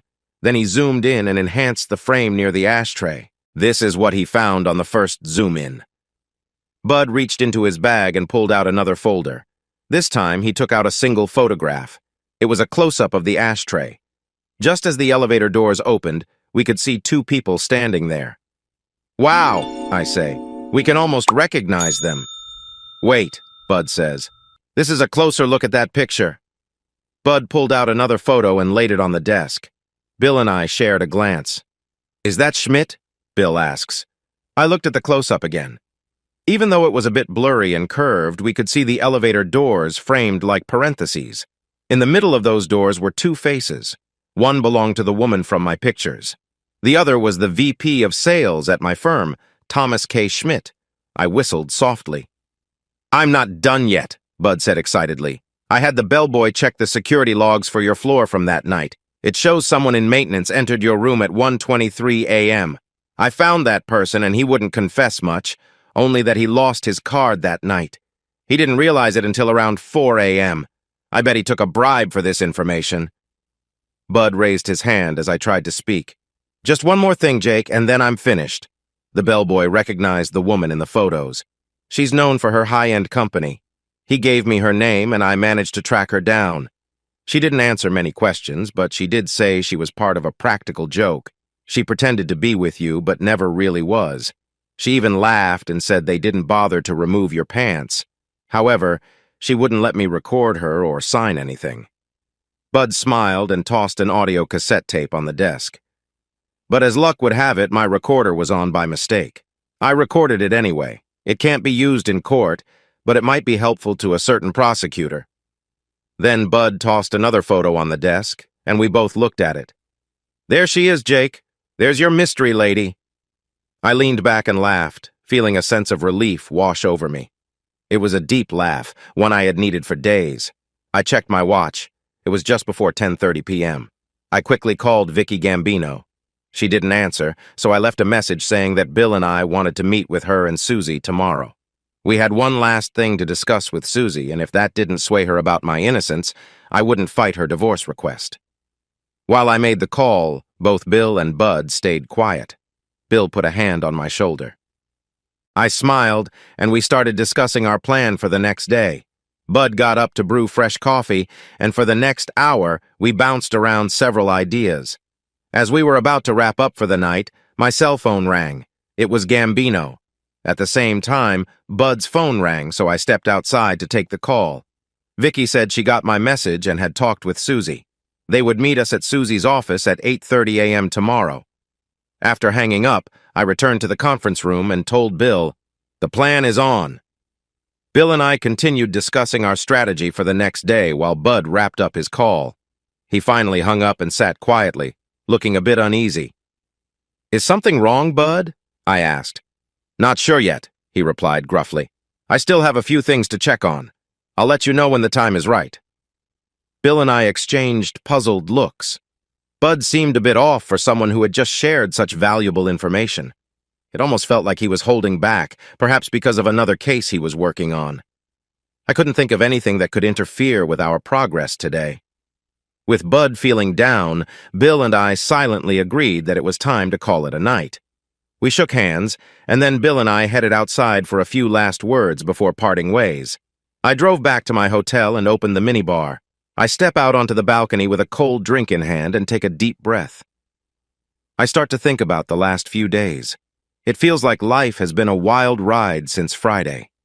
For the first time, I really reflect on what happened that night. My emotions have been all over the place. I was so angry, but I can also see how Schmidt had a part in it all. Looking back, I can understand why Susie jumped to her conclusion, but she could have talked to me instead of putting me in such a tough spot. Her response was quick and harsh, but I knew that about her before we got married. I still feel a lot of anger because she didn't give me a chance to explain, and then there's the whole issue of what she did in front of me. I know how tough she can be, but the way she set me up and then betrayed me, I wonder if we can get through this. Deep down, I know I love her. That's not in doubt. It's strange, but I don't think it's a matter of trust. This was a one-time reaction to her own feelings. I believe she'll be sorry once she learns the whole story.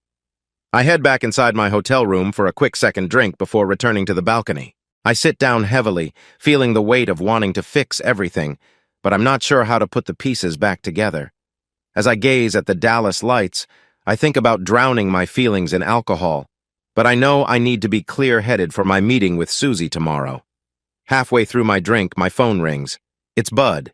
He gets straight to the point and tells me to expect a package at the front desk of my hotel by 7 a.m. He mentions that there are some things in the package for Benner's eyes only. Bud makes me promise to give it to Benner without looking at the marked folders. I don't want to promise, but after a bit of back and forth, I finally agree. Bud doesn't say much while I argue. He just insists that there's a right time for everything, and this isn't it. I grunt in reply, and he makes me promise once more not to look. After the call, I think back to my time in Bud's office, trying to remember any clues about why he sounded so serious. I realize Bud didn't say much then either. A feeling of unease washes over me as I call Bill to tell him about the package. Bill is just as confused as I am and suggests we meet at our usual coffee shop by 7:45, hoping to figure out what Bud put in the package. Wednesday, 8:30 a.m. Saying I slept poorly last night would be an understatement. The hardest part was not looking at the package waiting for me at the hotel front desk. Even though it had items with Bill's name on them, I managed to hold back. I knew I had promised my old friend Bud not to peek. Bill joins me at the booth I chose in the corner. I slide over the coffee I got him, then Bud's package. He opens the box and frowns for a moment, pulling out 2 folders. He steps away to look through them as I take out the voice recorder from my jacket. It also belongs to Bill, but I broke my promise to Bud. I said I wouldn't look at the folders, but I didn't mention listening to the tape. I stare at the recorder, trying to keep my anger from spilling out. I'm upset with Susie and very frustrated with Schmidt. It's the sadness in my heart that helps me keep calm. Bill comes back and asks if I'm ready to go to Susie's office. I tell him to wait a minute and explain what I heard on the tape. He puts a gentle hand on my shoulder, and we talk about what we should do with this information. Our mood is much different than it was last night. We pick up our things and walk toward my wife's office. When we enter, both Susie and Vicky look at us with expectation. Their expressions change to confusion as they realize we are not here to fight, but rather to share heavy news. Bill takes an affidavit from his bag and hands a copy to both Susie and Vicky. "What is this?" Susie asks. "Just read it," Bill replies. "It says everything it needs to." "Where's the original?" Susie asks. "We have it and will return it before we leave today," Bill explains. They quickly read through the document and exchange glances. "Did you see Heidi before she signed this?" Susie asks me. "Yes, he did," Bill responds for me as I stay quiet, feeling my anger simmering. I am not sure I can speak without losing my temper. "Then I agree with your counselor. This document is clear," Susie says. "It shows that if Heidi is questioned by Jake, she will sign anything." "What?" I shout. Bill grips my forearm firmly, stopping the next words about to come out of my mouth. Of course she signed this, Jake. She has worked as your secretary for many years. She has been your partner for a long time, too. You can be quite intimidating, and it seems you pressured her into signing a new statement. Have you lost all sense of reality? I reply, surprised. You're ignoring everything you know about Heidi and me over these past 8 years? You cheated on me. I don't even know who you are anymore, Susie answers. After last Friday night, I could say the exact same thing, I snap, forgetting my promise to let Bill do the talking. He gently reminds me by squeezing my arm tighter. At least this time, Susie must look away. Only for a moment, though, and when she meets my gaze again, she's wearing a serious expression. Bill takes out another paper from his folder. This is a copy of the original document you gave my client, he says, handing each of them a copy of the original statement. We are curious if either of you noticed the very different tone between the first and second pages of the statement you believe to be correct. Did you see that the first page is a complaint? The second page talks about my client's leadership skills, like it is a job review. These 2 pages don't match. That's just your opinion, Vicky Gambino replies. Susie, I say, again forgetting my promise. Heidi told me she never saw that first page. She says the original was my job review. She says she signed the second page and was told to initial both pages. There was no notary there. Of course she'll say that, Jake. You've pressured her into helping you. How can anyone not see that she signed 2 very different statements? Doesn't that say something about her character? You know Heidi's true character very well, I counter. Now that's what I want to see, my husband defending his partner against me. I stare at her, surprised. That's quite ironic, I respond simply. Yet I can see Susie's confidence is wavering a bit. She knows I'm telling the truth about Heidi's character. She may not trust me anymore, but she hasn't lost faith in Heidi. Why hasn't Heidi said anything about this until now? She would have known about the statement last week, Susie presses. Heidi's brother has been having a hard time and was jailed. Heidi has been in Houston with her family, trying to handle the situation. Would either of you guess who got the signature on this document? Bill asks, pointing to the initial statement. Neither of them responds to Bill. The story continues. It will be updated in a few hours. Please follow our second channel to follow the story. Thank you for taking time.